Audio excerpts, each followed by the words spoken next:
All educational content is obsolete. Every textbook, every lesson plan, every test, all of it is obsolete because Gen AI is going to be able to deliver a personalized lesson just for you.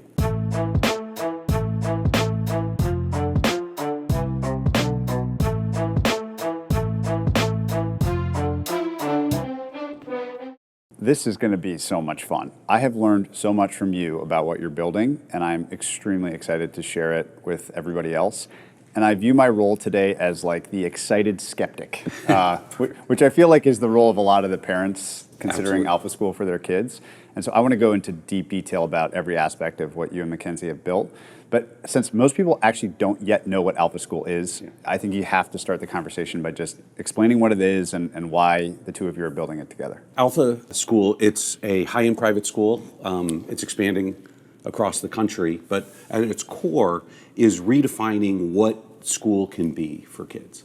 And what makes a great school. I'm a product guy, and so you're like looking at it from a product aspect. How can you rebuild school and make it awesome? We look at 5 things of like, how do you build a great school? And the first is kids must love school. That's just a crazy thought, right? That most people do not believe you love it. And our standard is we want to build it so the kids want to go to school instead of going on vacation. I've been principal now for 3 years. Mackenzie started it 10 years ago. I came on 3 years ago.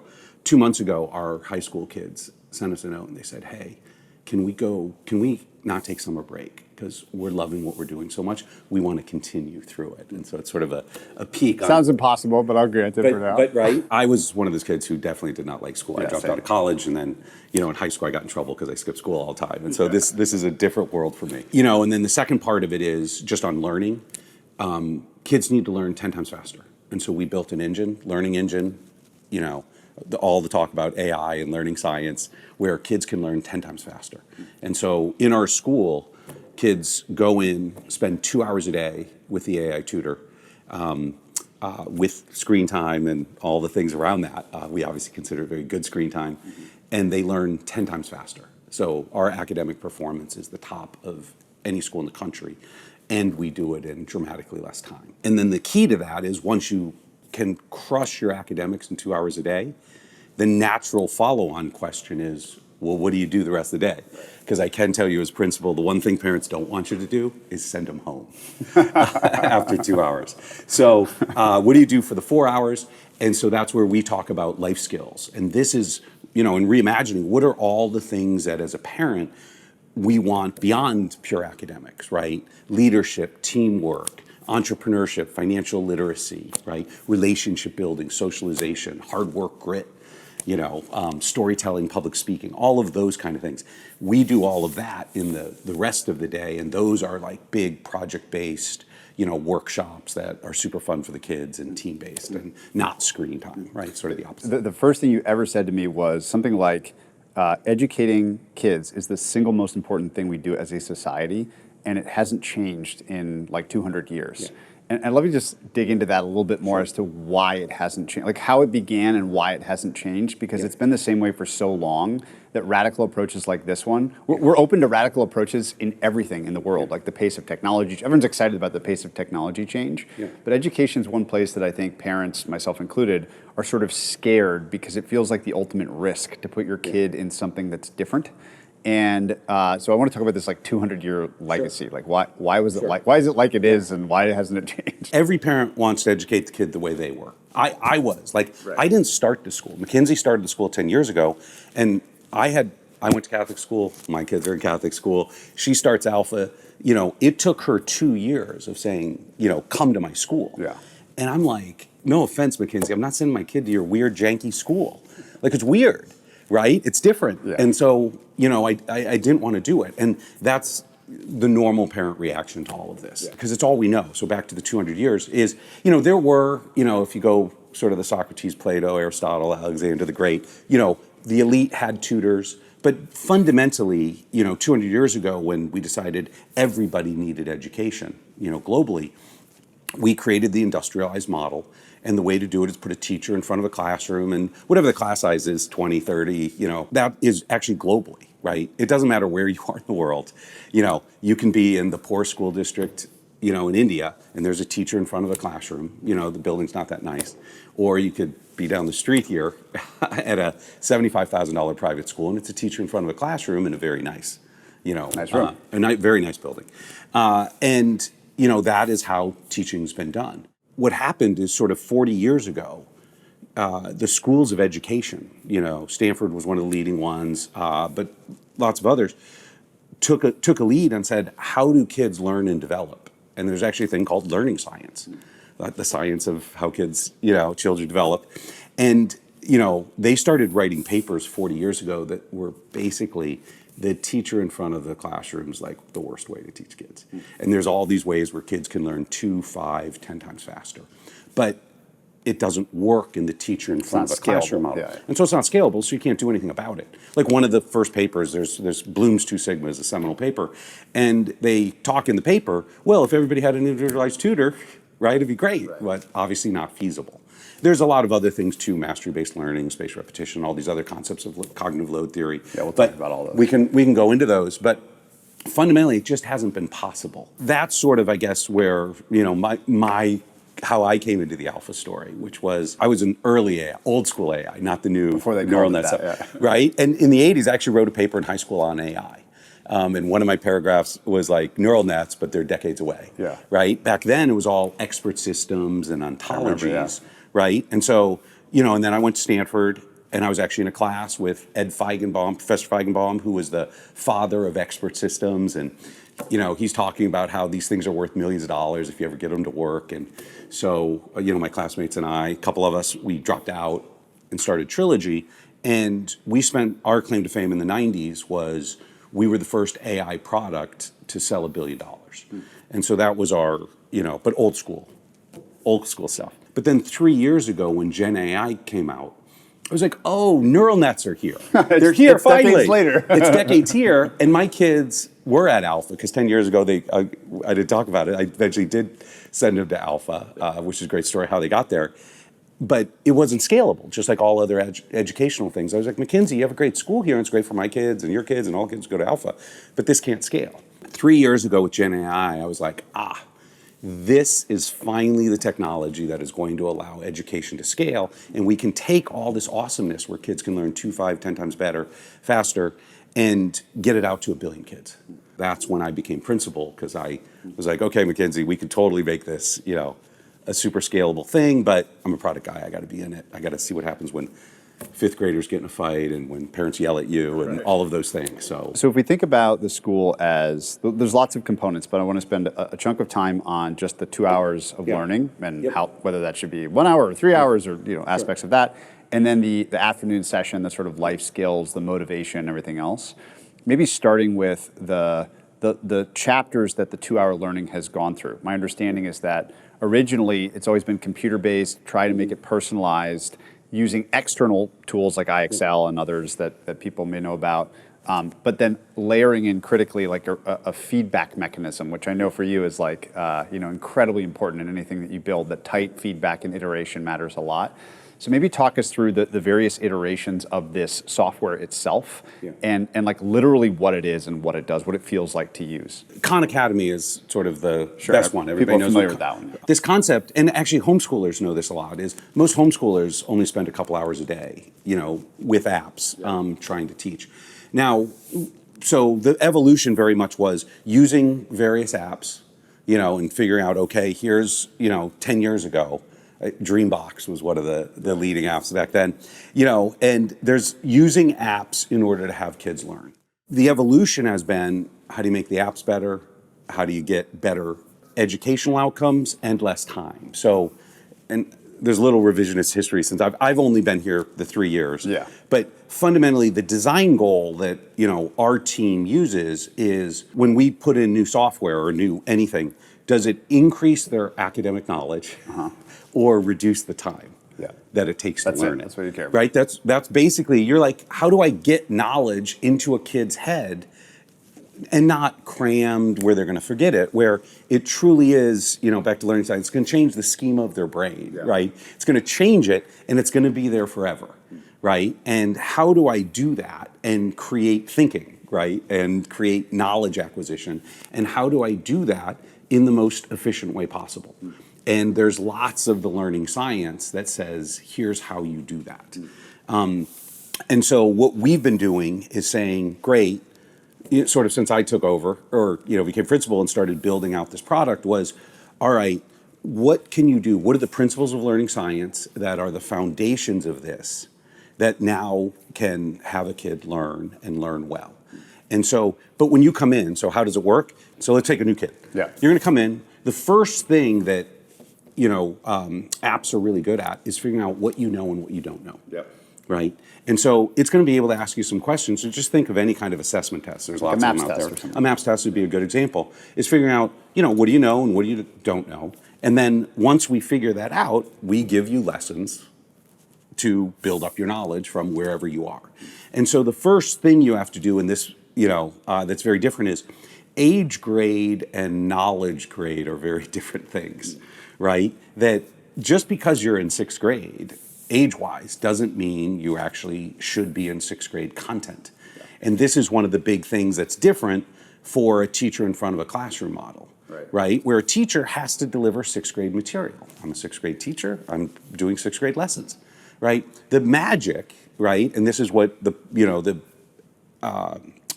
AI tutor can do is say, look, I don't know what happened, it was COVID, whatever happened, you were on holiday, you missed those lessons, you don't know this fourth grade material. And so I'm just going to give you this fourth grade lesson, even though age-wise you're in sixth grade. And the reason you've been struggling in sixth grade material is because you didn't know this fourth grade concept, right? That if you're doing fractions and you haven't mastered division, right? You're going to sit there and say, God, this fraction problem is really hard. But the real issue is, well, just go back and learn your division, and then the fraction is going to be easier. And most of knowledge is hierarchical, where it's based on foundation. Algebra is basically advanced fraction manipulation. Right. Fractions is multiplication and division, and right, you can just keep going down the tree where you have to actually learn bottom up and have mastery. One of the big concepts of learning science is you need to master material, not just know parts and have big gaping. What does mastery mean? Mastery means, think of like a sports analogy, right? Have you mastered the basics, right? How good are you, right? We always talk about, in standard school, there's a whole set of things that like 70%, you're passing, you don't know 30% of the material. Right. And then they move you on to more advanced things. And, it's sort of like in basketball, if you're the point guard and you lose the ball 30% of the time going down the court, the coach is not going to be like, hey, let's work on the alley-oop. Right. They're going to be like, okay, let's get back to the basics and master the basics so you can get down the court. Yeah. So basically have close to 100. Close to 100. So our standard is over 90, right? And so one of the things that we do, versus other apps and, what we had to surround the apps was if you use existing apps and use them at the mastery standard they have, you'll struggle to get the results we get at Alpha. Yeah.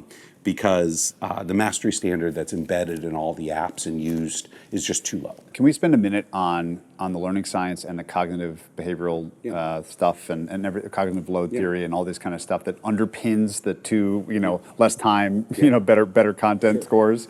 Maybe just dump on us like the important aspects of those two fields that you've assimilated. Let's go through just in order. If you take individual personalized lesson plans. The first thing is, if you need a fourth grade lesson, it's really important that you're given a fourth grade lesson, even if you're in sixth grade. So it's like one-on-one tutor. It's like right. It's like the Bloom's one-on-one tutor. The second part is, you do need mastery. And so back to fourth grade, go learn it, right? And when kids are struggling as they get older, the real issue isn't that they're struggling in the older material, it's the prior material. Yeah. And so just put them into the prior material. Then as you get into cognitive load theory, which is, here's the way to think about that is, simplification is you have working memory slots, right? Every person has a certain number of chunks that you can work on, or registers on a CPU if you're a technical person. And that's when you're doing that, that's when you're computing, i.e. thinking, right? What is 7 times 8? And I'm calculating what that is. Then the second part of it is, how many reps does it take to take what's in working memory and put it into long-term memory so you remember it forever? And there's a certain number, and actually people are different. GT kids need fewer reps than other kids. Fundamentally, it's how many reps you need to put it in. And there's a whole concept of spaced repetition, which is if you space them out over time, right, you retain it for longer. This is the I cram, right, versus do you remember it? Like we have a workshop with the kids where, if you actually take kids and say, okay, you're going to do vocabulary words 10 minutes a day, every day. On Friday, here's your test score. We have another group that then volunteers and they're like, no, I'm going to cram the night before. They cram the night before and then they take the test and they basically get about the same test and say, they're like, see, cramming works. Yeah. We then retest them a week later. And the cram kids don't remember anything, and the people who've done it 10 minutes a day all remember it, and the kids learn, oh, okay, I should actually not cram if I really want to learn this.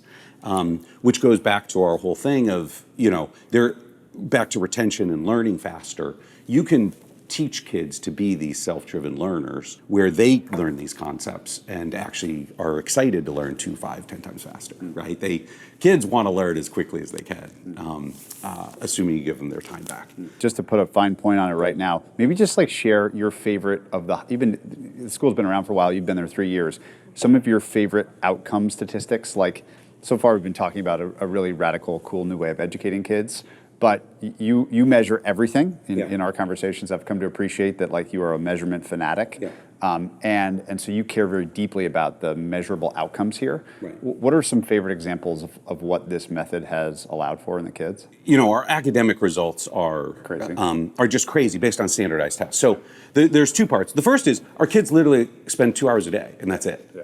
And so they're instead of sitting in class for 6 and homework, right? That the amount, of time they need to spend is so much less than what we spend or what parents expect. The data you need is the average kid at Alpha, if you're a year behind in a subject, right, for whatever reason, to a parent, you're like, oh my God, that's terrible. Well, your kid's only 20 to 30 hours behind.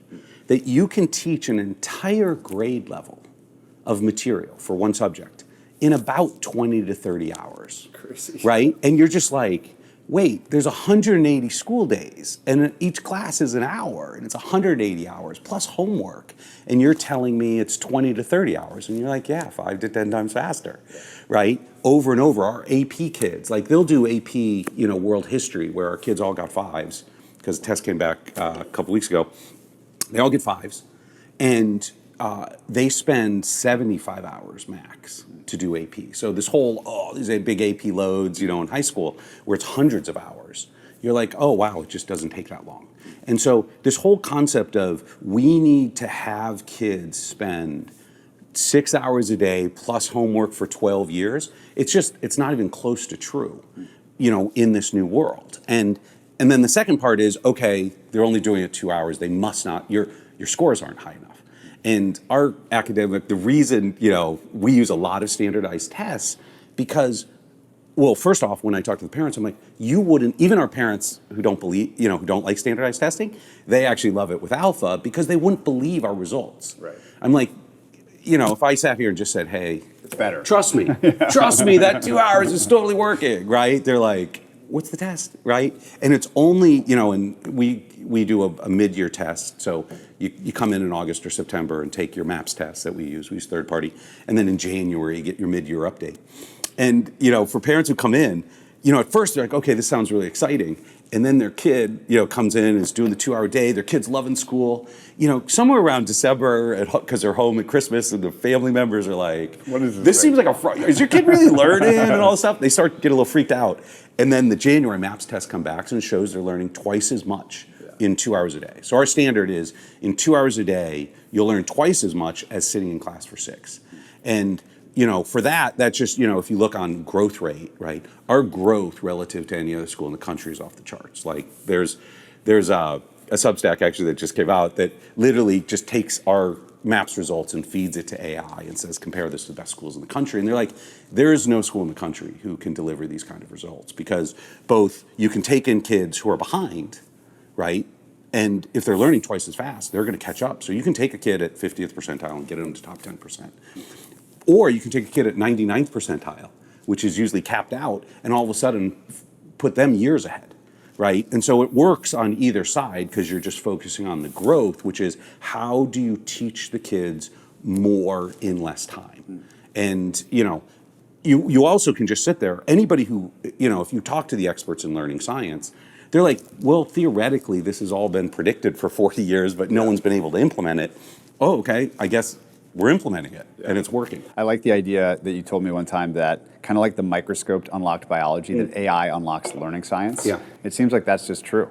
So I agree. Back to my favorite analogy is, the sciences, biology, chemistry, and physics. Let's take those. They had their days of wandering in the wilderness, lost in the wilderness, where doctors were still bloodletting, and chemists were blowing themselves up because they were mixing, and there was an invention of an instrument, right? The microscope for biology and the telescope for physics and the analytical balance for chemistry that allowed more precise measurement, right? And that precise measurement is what allowed those sciences to really take off. And so learning science has sort of been that way. It's in this, wilderness period for 40 years where we still have teachers, in front of the classroom, in just a bad model. Teachers are great. Teacher in front of the classroom is the problem, right? The model is the issue, but teachers are awesome. I want to be really clear because we should talk about how important the adults in a building are. But back to the learning science, AI allows you to do precise instruction to the student. So, and then second, measure the results.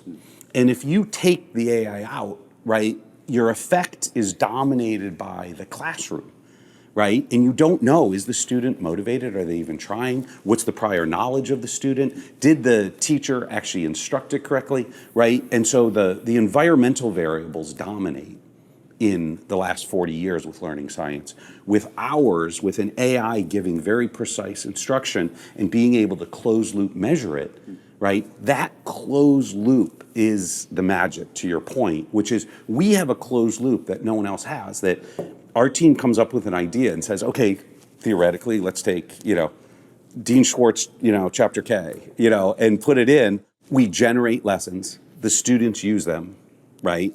How well does this improve teaching? They take a standardized test. We measure how much time they spent. They take a standardized test. We have the results. Did it work, right? And keep that loop going. We're basically the only place that has that closed loop, which is why we're able to get these crazy awesome outcomes and other people aren't. You also told me the best way to learn is by analogy, and there's another analogy which is, I think, quite cool, is to think about this program like an iPhone, that like every year for a long time they were releasing a new one and it's constantly getting better. And I wanted to understand some of the dimensions of that with the 2-hour piece specifically, before we get to the afternoon and motivators and everything else, which is, I know you started, like I said before, with tools like IXL. You're starting with a standard set of curriculum that maps to the map tests and everything else. Talk about like what has improved the most since you first started applying this idea of like, wait, not only is this core idea of the learning loop better, but each component part of it can probably get improved like the iPhone does year to year. Yeah, here's the magical part, and this gets into the time back of what we're going to be launching to bring this outside of alpha, is generating personalized lesson plans for kids, for them, is the magical unlock. Because it affects everything, which is back to motivation and your point of analogies and learning. Let me go far extreme. I have a first grade boy who's like, I hate books. I don't want to read. And you're like, here's a book, right? Good luck. Good luck. Okay, just a second. What's your favorite movie, right? Oh, The Avengers. Who are the buddies on your soccer team? Really? Okay, I am going to generate, right, a personalized choose your own adventure story where you and your buddies are saving the world, right? And it's going to be geared exactly to your Lexile level, right? Your reading ability, which is back to learning science. You want to stay within 10% of where they are, so it's not too easy, not too hard, zone of proximal development, right? And so you're sitting there, and now I have a lesson that you are going to engage in. and you're going to be reading it, and you're saving, and you're choosing your adventure of where you're going, and you're engaging. And kids will spend, who quote hate books, will spend an hour, right, choosing it. And as they learn more, you can move up the Lexile level and such, and you can build a personalized lesson just for them that's dynamic. You want to learn fractions, right? You can sit there and say, oh, you don't want to do math, but oh, you want to be a fashionista and a fashion designer. Okay, well, how are you going to do that, right? We're going to make this all in rulers and, you know, dress patterns and all those kind of things. And all of a sudden, you're going to want to learn fractions. Or I love you, if you love baseball, I'm going to teach you statistics in the term of baseball. AI, and this is the generative part of AI that really matters, is all educational content is obsolete. Every textbook, every lesson plan, every test, all of it is obsolete because Gen AI is going to be able to generate a personalized lesson just for you, right? And it's going to take into account, you know, what is your knowledge graph? What do you know and what do you not know, right? It's going to take in the curriculum, okay, what am I trying to teach you? It's also going to take into account your interest graph. What do you care about? Yeah. Right? And so all of a sudden you can sit and say, what is my knowledge graph of what I know and what my interest graph is, right? Here's an example of an AI, a generated one where people were doing AP World and they were coming back from a Taylor Swift concert. And they're like, I'm having trouble with the start of World War I. And you're like, okay, well, generate a lesson plan in terms of Taylor Swift, right? And all of a sudden, you know, and I can't remember exactly, but when she was on the, you know, getting the award and they came up and took it, and then there was all the controversy and there was a mediator, and literally it just created a table of all the people, you know, who were involved, the Taylor Swift people, and then the World War I with, you know, Archduke Franz Ferdinand and all that. And literally the kid's like, okay, I'm gonna remember this forever. Or for AP World History, our high school kids generated this, where they go into Sumo, which is an AI music generator, and they literally, just like Hamilton, you know, here's back to interest level and generating content. You know, every kid coming into high school these days, everything because we don't teach history that much anymore in sort of standard school. And so if you transfer into Alpha, your knowledge of history is basically whatever is in a Hamilton song, right? That's sort of, if it's there, they know it, and if they don't, they don't. Well, taking that theme even further, you know, for every unit in AP history, the students generated a song, right, to teach themselves the concepts, right? And they were all just singing the songs, going down, having a great time, right? And they made the material relevant to their interests, right? Which massively aids engagement and retention. And so when you think about the biggest change is, imagine getting personalized lessons, right, geared for your interests. And those lessons, though, are all based in the concepts of learning science. Like, think of giving a kid an unending stream of questions, right, and knowledge at 80 to 85% accuracy, which is sort of the zone of proximal development, which is you don't want to make it too hard, right, where half the time I'm failing because you're going to get disengagement, right? Talk to game developers. Yeah, they've learned about this. Yeah, you're just game developers. You use the same theory as game developers, is how do I keep them engaged? And if it's getting too hard, let's make it a little easier. What's the, you know, it's a scaffolding issue where it's a prior knowledge issue. I can do that. I can use analogies that they know. Oh, it's Taylor Swift or baseball or whatever their concepts are. And I just give you an unending stream of questions that you're engaged with that you really like. Right? The amount that you are going to learn is 10 times more than you would passively sitting in class, you know, disengaged. Yeah. And so that's really what the magic is of being able to auto-generate content for each student based on their, you know, interest graph. Now, there is cognitive load stuff also of, well, you know, when you feel confused and overloaded, that's usually when you're overloading your working memory, right? That's also when careless mistakes come in. You can sit there and say, make sure, because every student's different, you tailor the question based on how many slots they have, right? How many chunks do they have? So it's not too hard for them where you're not overloading it. You know, a classic one on this one is fluency, which is fluency if, you know, you can solve harder math problems if you know your multiplication tables and division tables. For students who are struggling, right, in advanced math, part of the problem is just go memorize your multiplication tables, right? Which they all can do, and then all of a sudden their higher level math scores get better. We have one student who was, and this is sort of an extreme example, and I hesitate to say it, but we had a student who was 740 on the math SAT. And in looking, right, they were making careless errors, right? They were basically, some of the problems, they were overloading working memory. And for whatever reason, this student had didn't have fluency of multiplication and division tables. So we literally sent her back to third grade math, right? We're the only school in the world who will take a 740 math SAT student, Go back to third grade. send back, and she got a 790. Crazy. Right, a 790. And it's that kind of thing where when you talk about the science of learning and just, I say it this way, the parent and the student in this case were not excited that their 740 math student is being given third grade problems. Yeah. They're like, that can't be the issue. Yeah. But it is, right? It is, because you're overloading the working memory and she's just making careless mistakes. And once she has it, right? Just a quick selfish aside. When will this be available for me? Again, I keep referencing we're going to come back to motivation. I'm motivated to learn lots of stuff, investors in general, like motivated to learn lots of stuff. I'm often facing novel situations where I don't know the physics or the technicals or the this or the that.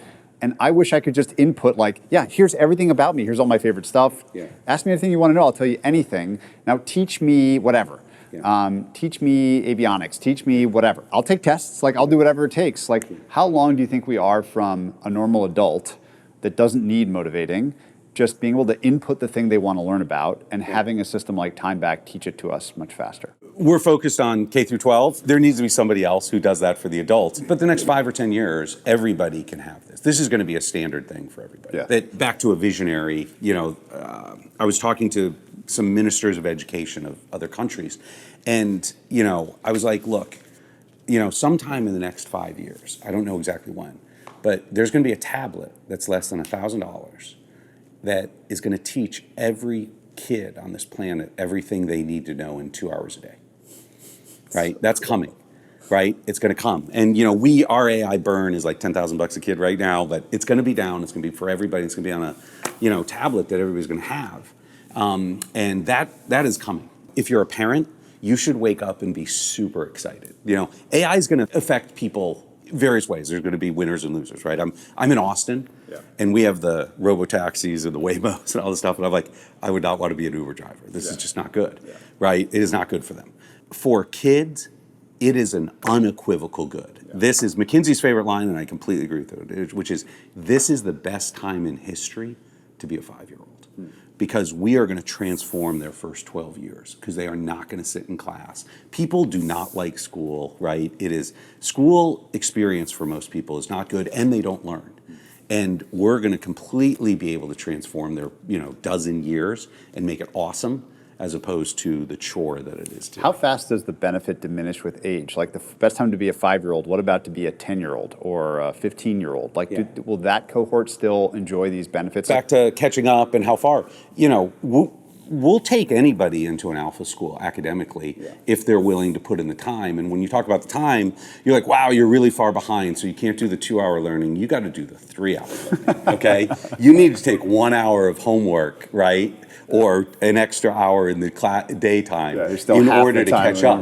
No, because it's on our dashboard, we literally have one for when people come in, where parents can look and say, no matter how many weeks it will take their kid to catch up, right? If they do 1 hour of homework, right? And so you can take a kid years behind, right? And you're like, well, you're 20 to 30 hours, right? Times you're 2 years behind, great. You're 40 to 60 hours behind. The number of hours just isn't that much, and you can just catch up very quickly. So anybody can take advantage of it. And I believe that, it's getting the curriculum in and getting that closed loop and measuring it. Well, let's talk about motivation now. So okay, great. We know that motivation is some huge percent of the problem. I think there's been interesting studies, the anonymous parent that wrote about whose kids in alpha school talked about this idea that they tried to adopt themselves some of the programs that were underneath early versions of alpha, and they really didn't have a lot of success. Like their kids didn't really want to do it. They kind of complained about doing it on the weekend. There wasn't the feedback mechanism critically to show the kids, kind of gamified where they are. But motivation, solving for motivation, both in giving feedback on their progress, but also in what happens in the afternoon, has been a critical part, I think, of Alpha's success. So just talk me through the entire journey of learning about this and what you do. Yeah. So motivation is 90% of the solution. Okay. The EdTech is 10%. And so this is actually in just hitting the EdTech and the software and all that stuff, even though I come from the software background. The problem, EdTech has failed, right? We keep putting EdTech into schools and test scores keep going down. So there's no, right, it's failed. And the issue is EdTech is necessary but not sufficient. It's 10% of the solution. That the two things, educators will say you need two things to teach a kid. First, and most important, a motivated student. And then second, you need to put them in lessons of the correct difficulty, right?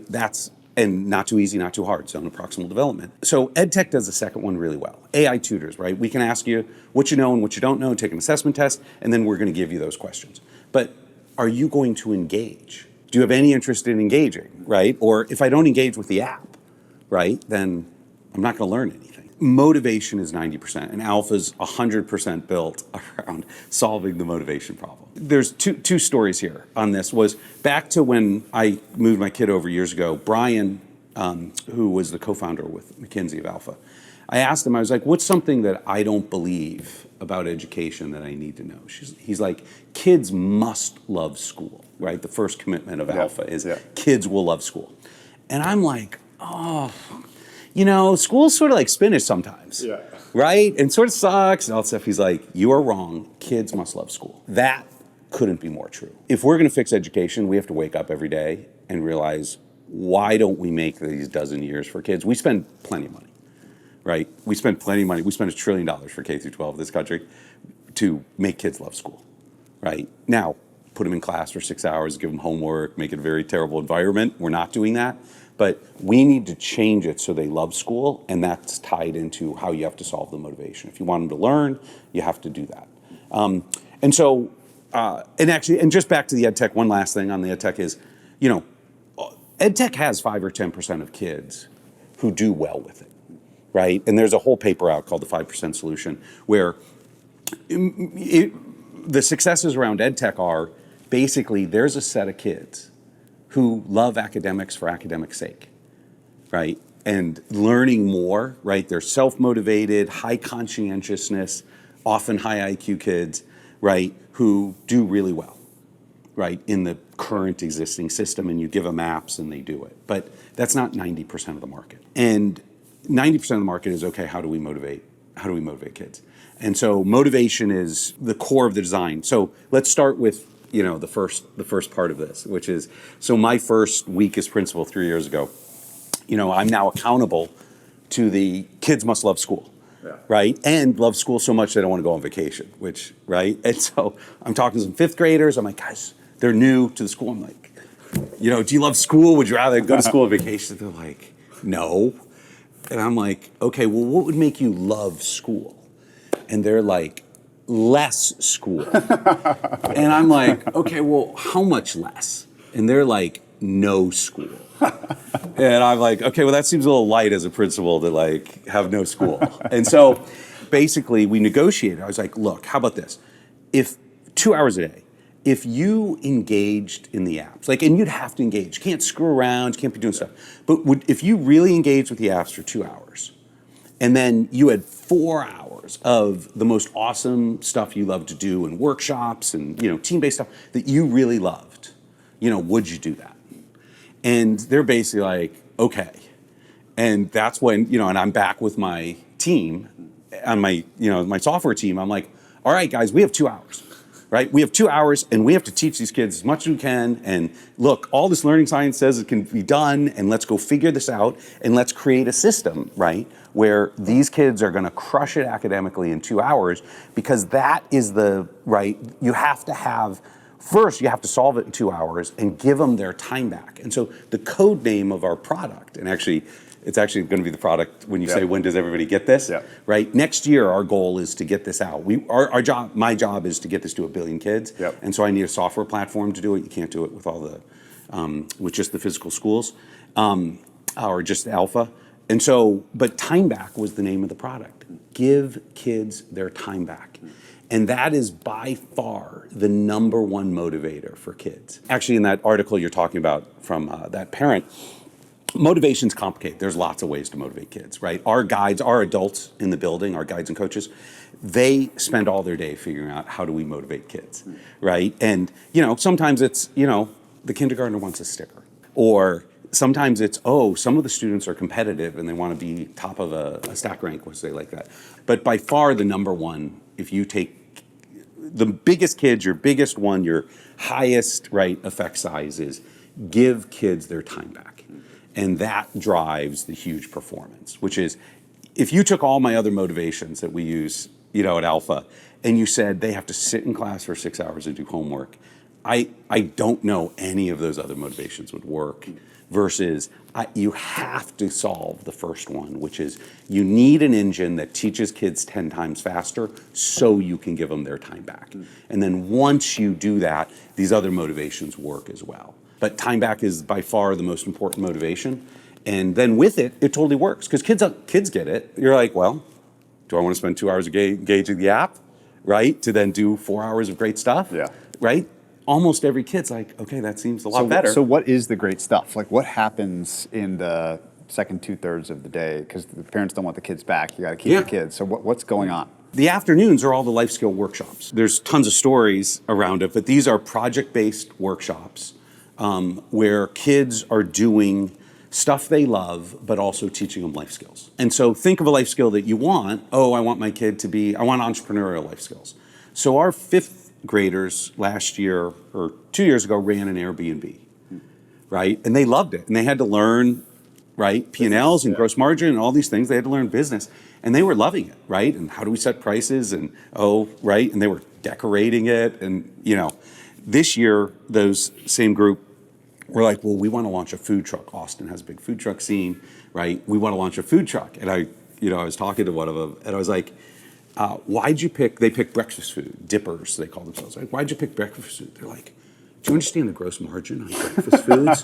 They're like, it's just enormous. And you're like, okay, this is awesome, right? And they're, and they have the food truck and they're at, they, on weekends, like they're going to car dealerships and have it open and, they're making $1,000 and just think it's great. When you think of life skills that we're trying to teach, we have a whole life skill curriculum, right? Because Common Core curriculum is, the standard academics, but parents have a standard of, okay, well, how do we teach teamwork and leadership, right? Today, teamwork and leadership is taught via sports in America, right? That most life skills in America are taught in after-school sports. And if you actually survey parents, they're like, where did you learn your life skills? Grit, right? Leadership, teamwork, all those kind of ones. They're all like, in sports. And that's why sports is such a big part of it. Now, you can teach those in school. You don't need to do it. And actually, school is a great place to teach leadership and teamwork and all these other life skills. Our big one, right, it's leadership and teamwork. Second, storytelling and public speaking. And talk about this one, which is, if you actually go to the average 10-year-old and you're like, hey, do you want to do public speaking? The kid's like, it doesn't sound that fun, right? That's not exciting. How do you make it fun and exciting so they love it? You're like, well, we have post-game press conference. You're the athlete, right? Everybody wants to be able to do their post-game press conference. So these kids all practice their public speaking, and then they go up to Austin FC, the stadium, and get to go, once they pass, they get to see the game, and they get to go then sit and see the post-game press conference, with their favorite star. And then we have a deal where then after the stars leave, a couple of the press stay, and then the kids go up and get interrogated by them. And every kid's like, okay, I want to be able to do that. Where you're taking, this is a life skill I want to teach, right? Public speaking. How do I frame it in a way where kids are going to love this and really engage with it? How do you have the teachers, the guides, the coaches do this more systematically? Like this seems to be, the software really tracks with me. Like it's very clear to me intuitively how it might scale because you can program it into the system. It seems less obvious how you could scale something like those examples. I have a friend, a dear friend, who I'm sure will enjoy this conversation, whose son is super interested as a young entrepreneur, as a young teenager, and he's building this little online business. And I'm sure if you told his son, look, you're going to get 4 extra hours a day to work on your business, he would bust his butt on the 2 hours to do anything to run his online, sweatshirt shop. But the most amazing version of this I can imagine is that like some amazing person that knows a lot about entrepreneurship and online selling and all this kind of stuff is helping that kid. But that matching exercise, it just seems less scalable and less obvious how a system can get built that allows that afternoon to be as buttoned up as the morning. It depends on the age of the kid, which is, so K through 8, you can build an afternoon, and we have built an afternoon set of workshop and curriculum that's structured and standard and can be rolled out, right? Which is, because it's not custom where they're doing individualized projects. Once you get to high school, we have what we call Alpha X project, which is your 4-year super passion project where you have all afternoon for 4 years to work on you love, and that is very custom. And we actually, every kid's different. We have one student who's she's trying to get a Broadway musical. It's all, where it's the first all-teen produced, developed Broadway musical, and so she spent years building it out. She sourced all the people from TikTok, right? All the singers. She can fill 1,000 people into a venue now, right? And to your point, there's no guide or coach at Alpha who can help her, right? And so our high school curriculum very much is, how are you a self-driven learner who can use resources, including where AI really gives you superpowers, to be able to do these projects on your own? And that's the difference. K through 8, we have a life skills curriculum, right, that the kids do that are designed and managed by the guides and coaches. And then high school is where they transition to where they take ownership themselves, and then they basically get feedback on how they're doing from the market, right, from the public. Are you selling stuff online, right? And they learn how to reach out, and they DM people on Twitter and are like, one thing we've found is super successful adults overinvest in ambitious teens. And so all these kids are out, getting help from adults in order to do it, because you can't hire a teacher staff who can do all that. What about the stuff that goes in that, zooming into the K through 8 bucket specifically? Mm-hmm. Like I could imagine if the carrot in the 4 hours was like an amazing field day or something, that's different than like you need to learn, to memorize some poem and give a public speech or something. Like the amount of actual motivation can range a lot, and it's student dependent. What have you learned in the 3 years about the sorts of things that kids actually love doing that is the reward for doing their 2 hours in the morning? So I'm going to say the most controversial thing I think of the talk right now. There's 3 things that if I could wave a magic wand and get every parent in America to believe, because they don't believe it today. Yeah. Like if out of this podcast, this was the outcome, this would do more to change education than anything. The first thing is your kid must love school. Right, we've talked about it, and they should want to go to school instead of go on vacation, right? That's, if every parent believed that, right, that would be critical, right, to changing it. The second is your kid can crush their academics in 2 hours a day, right? You cannot think and subject your kid to 6 hours a day plus homework, right? We need to stop that, 2 hours a day. And then the third, this is the controversial one about this, and that we've learned, is the key to your child's happiness is high standards. And that is the controversial part, right? Which is kids want to do awesome stuff. Kids think they're awesome. Kids are awesome. Parents are very worried naturally. They care about safety, right? They worry about their kids trying and failing, right? And so the workshops that drive excitement, that drive kids loving it, right? What really engages it, it's not make the workshop easy. The kids want to go do hard things, and the kids want to struggle and fail. They don't want to struggle and fail, but they want to struggle and fail on their road to success. Now, they need to be supported by a caring adult. You need high support and high standards, right? When we talk about our guides, we should go into that. But fundamentally, kids love it.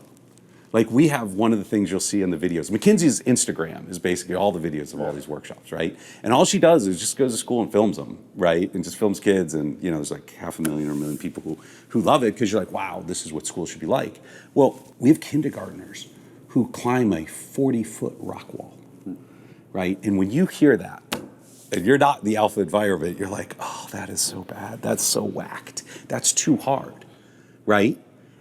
But when you actually see the kids go through it, right, they love it, right? But it's hard. Like, we mic up the kids as they're going up it, right? And, you'll see somebody that's just like, okay, this is scary, but I have a growth mindset. I can do this, right? And then they achieve it, right? And it's all safe, right? And then they do it and they come down and they're beaming and they're like, oh, this was great. Our guides, right, who create these workshops, right? We have a whole library of the ones we've developed, and we're always constantly, what are the ones that really work and what are the new ones we're trying? But last August, our second grade guide, Faith, she comes and she's like, okay, all the second graders can run a 5K in less than 35 minutes. And I was like, this one, that seems too hard. Yeah. That seems too hard, and God, the parents are really not going to like that if that doesn't work, And she's like, I know it, I can. She was an athlete at UT. She's like, they totally can. Let's do it. Let's do it. And she's like, now, here's the key. We teach, kindergarten, first grade, teach a lot of growth mindset. You should think you can, right? You guys can do anything. And she's like, we got to start teaching them in second grade how to do anything, not just think it, but how to do it. She's like, we're going to teach them Atomic Habits, right? The book Atomic Habits, which is 1% better, basically, right? And, most adults don't learn that till after college when they read the book. But the concepts in that book, you can teach a second grader. Yeah. Everybody gets it, right? And so she gets all the kids together and she's like, we're going to run a 5K. Who thinks that's impossible? And like every kid's like, okay, that's totally impossible. I can't do that, Miss Faith. And she goes out to the track and she's like, I've signed you guys all this in August. I signed you up for the Jingle 5K, at the Domain at Christmas. We're going to run it. Here we go. And she's like, but day one, we're just going to walk the track. And all the kids walk the 5K. And she's like, okay, so we've established everybody's going to finish the race. Yeah. Right? And then the next time they go out, they run a quarter lap, walk the rest, half lap, right? And they incrementally do it so that by December, right, these kids are able to run the 5K in 35 minutes. And you look at the finish line, right? And the parents, the kids are crying, so happy, yeah. And it's so awesome. And back to the life skill that you taught. It's not just the heart, right? They love that it was difficult, but they sit there and they're just like, Mom, Dad, I know how to do anything now, right? And I have those skills that I'm developing. And as a parent, you're like, that's the life skill that you want your kid to know how to do, right? And the way to do it, though, first off, right, back to how the whole system has to work, you have to have a system where the kids love school, where it only takes 2 hours, so you have these afternoons to do this. And then you have to have those three beliefs, right? Those three things, including high standards is the key to your kid's happiness, right? It's an amazing lesson. Can we talk about these guides? I think everyone listening will imagine an amazing teacher that they've had or their kids had. Maybe they'll also imagine a terrible teacher that they've had or their kids had. Yeah. It matters a lot. I can cite my favorite teacher, looking back to third grade or whatever. What have you learned about who these people are, who they should be, what skills they should have, what role they should play? Like same, blank sheet of paper, first principles approach here, I'm sure. Yeah. Walk us through that part of this. So first part, when you hear about AI tutors and all this stuff, that's just the complete wrong misconception, is adults in the building are critical. Yeah. Okay, there's no, people have this image of robot terminators. And terminology, we actually have a lot of discussion around the terminology. Should we call them teachers, right? But they don't do academic teaching. Yeah. So if you are an adult in our buildings, you do not do academic teaching. And so that's why when we start, we're like, okay, we shouldn't call them teachers then because it gives the wrong impression. So guides and coaches. But then you're like, well, people think they're teachers and it's a new role for teachers. Anyway, we'll see. Figure it out. Yeah. We'll figure it out. But fundamentally, it's what matters. And so think about this is every adult has one or two teachers who transform their life, right? Every adult has that. Our guides are that for our students. Like literally, we have a survey question that we ask every 8 weeks, which is that exact question to kids, which is every adult had one or two teachers who transformed your life. Is your guide that for you? And that is the standard we hold our guides up, right? These adults, right, these guides, coaches, and teachers, right, their job is, and what they're accountable for, is to deliver the 3 commitments to the kids, that they love school, they learn 2X, and learn life skills. That they're accountable for that. And they are seen by the kids as, you are transforming my life. And so you think about who's good at that?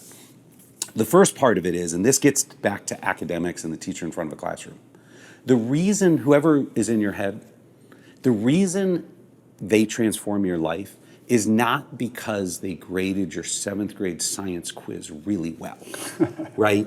It wasn't, right? It's because they met you and motivated you and understood you, right? And they probably held you to a high standard and convinced you that you could do a lot more. Yeah.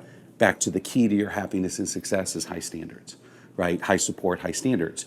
Great teachers, right, are high support, high standards, right? There's a great book, if your reader should, Dr. Yeager has a book called 10 to 25, How to Motivate Kids from 10 to 20.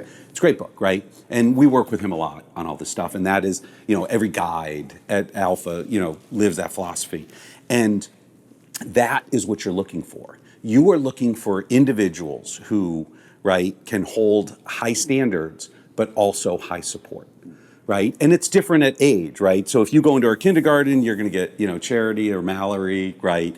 And they're going to wrap your kid in love because that's what, right, at kindergarten, that's what you want, right? But as you get up to middle school and high school, they're going to be able to sit there and bond with you over, okay, let's talk about the high standards, right? Look at all these great things that you can do.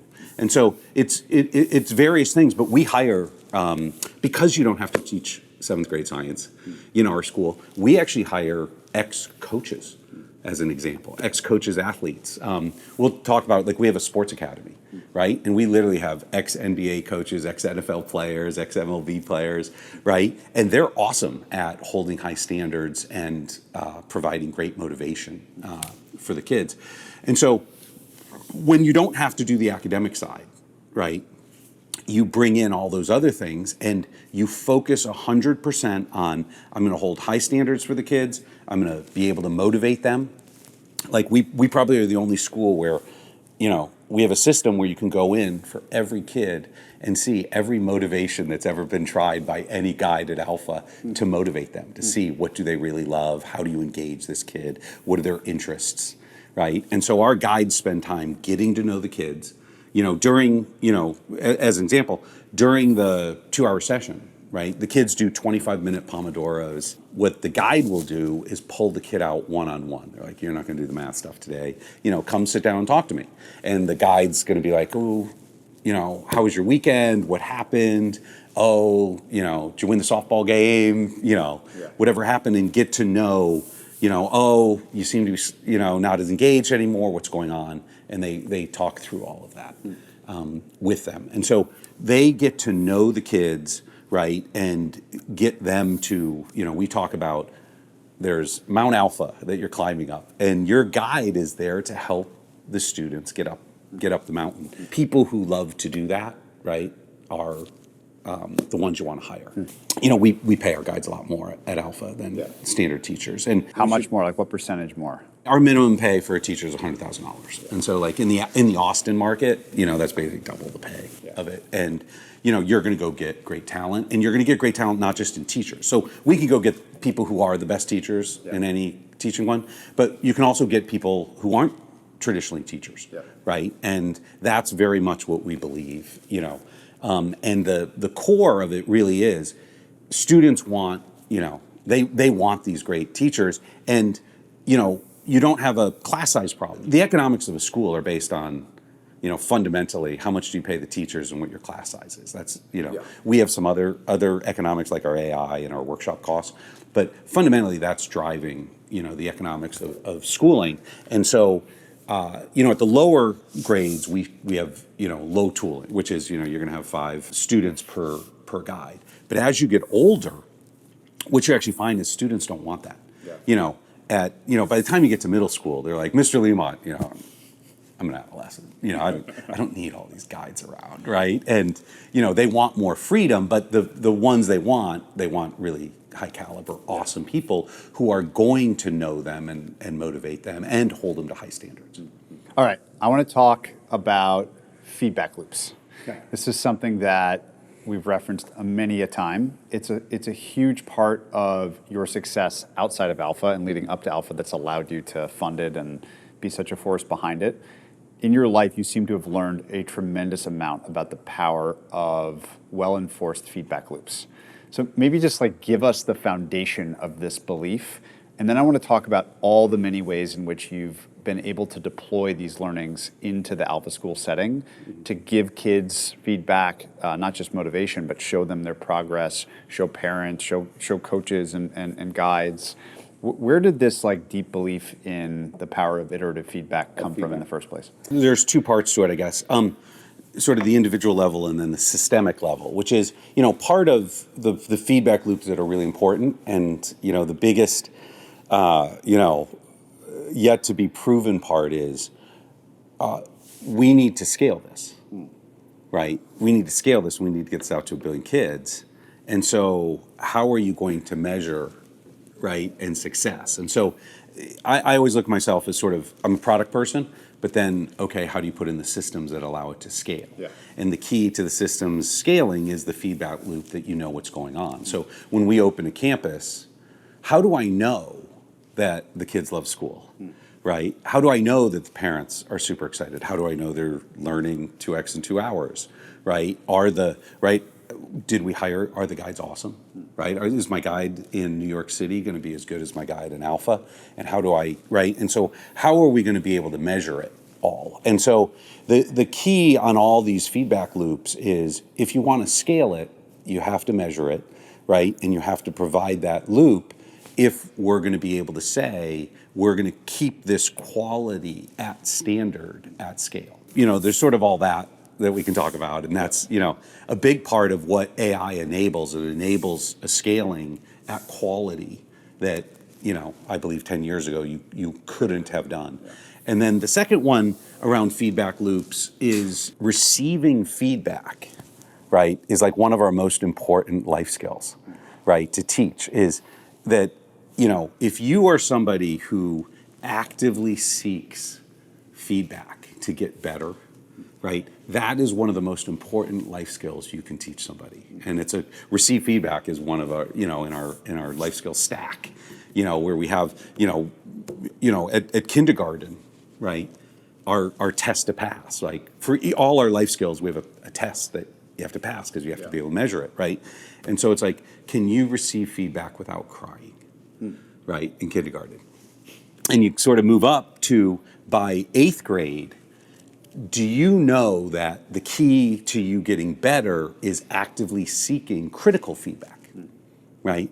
And do you actively go seek it out in order to improve, right? The day that Alpha parents get really happy is when their kid comes home and is like, Mom, Dad, I know I haven't been a good member of the family. How can I be better, right? And it's, they're like, okay, this, right? And so that whole concept of seeking out in order to improve, right? That concept is critical to just human development and getting better. It's, we call it watching game film, right? Great athletes are like, yeah, I'm gonna go watch a game. How'd I do? And how am I gonna get it better, right? We actually do the same thing on the academics, right? We have game film where you're like, why did I screw up these questions on the test?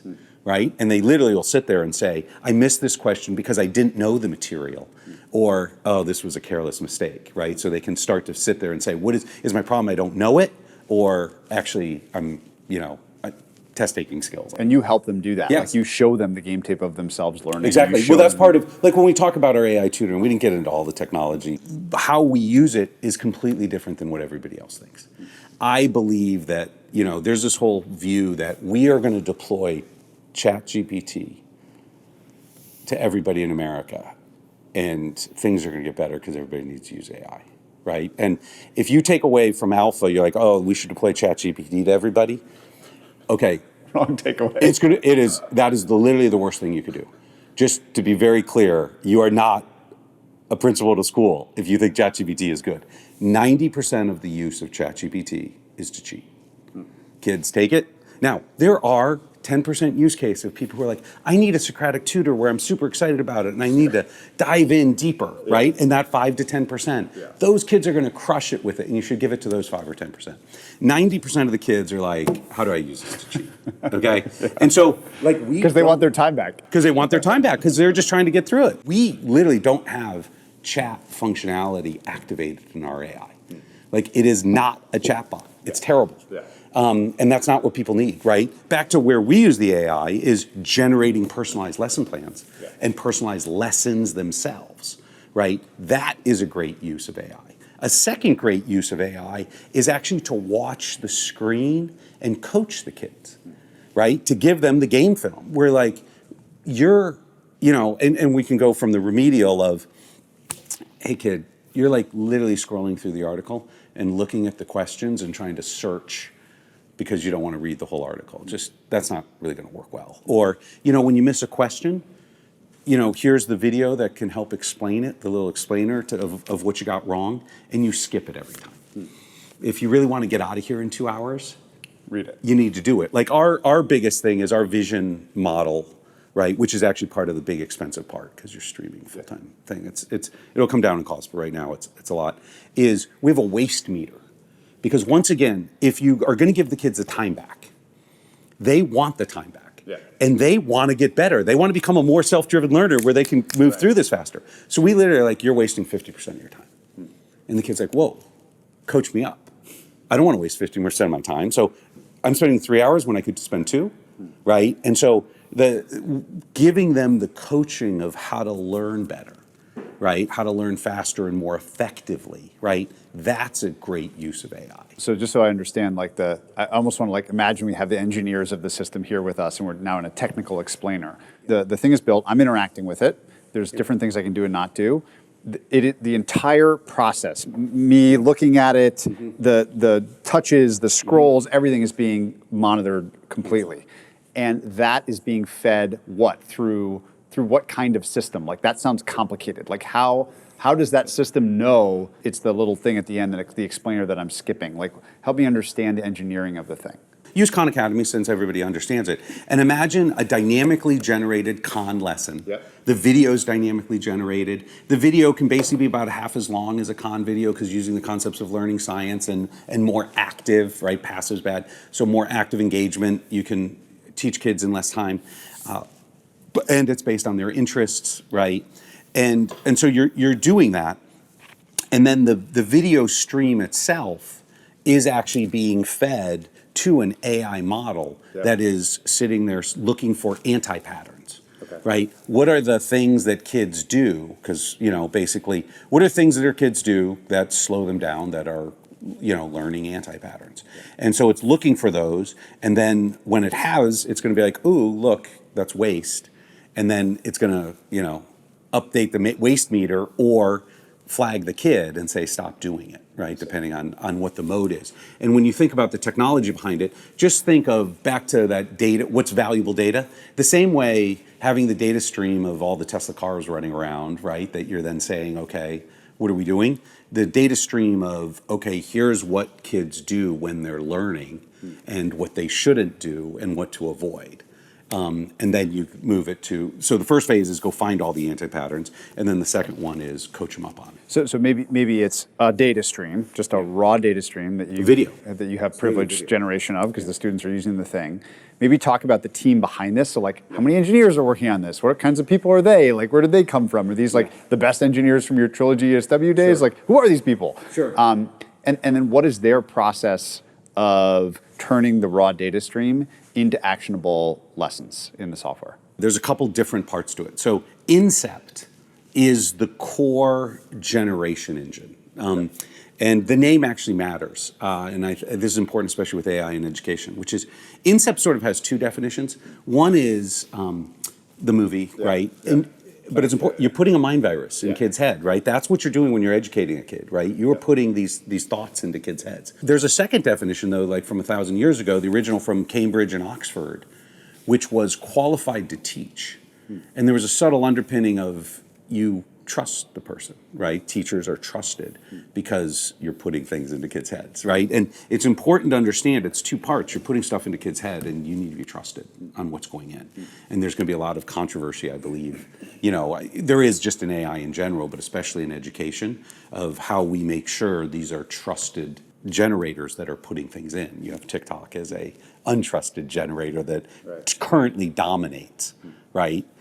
We should talk later about our standard of, TikTok as our competition, which is we have to out TikTok if we're going to take over, right? Getting the right thoughts into kids' heads. So there's the Incept team, and the Incept team you should think is we use all the different LLMs. We have our stuff on top of it where we are generating content. And it's going to be taking in streams of, okay, what's the curriculum we're doing? What is the kids' knowledge graph? What is their interest graph? What is their cognitive load, right, model? Yep. And then be able to generate the dynamic lesson. And so you should think this is going to be your standard AI type team embedded with a set of learning scientists.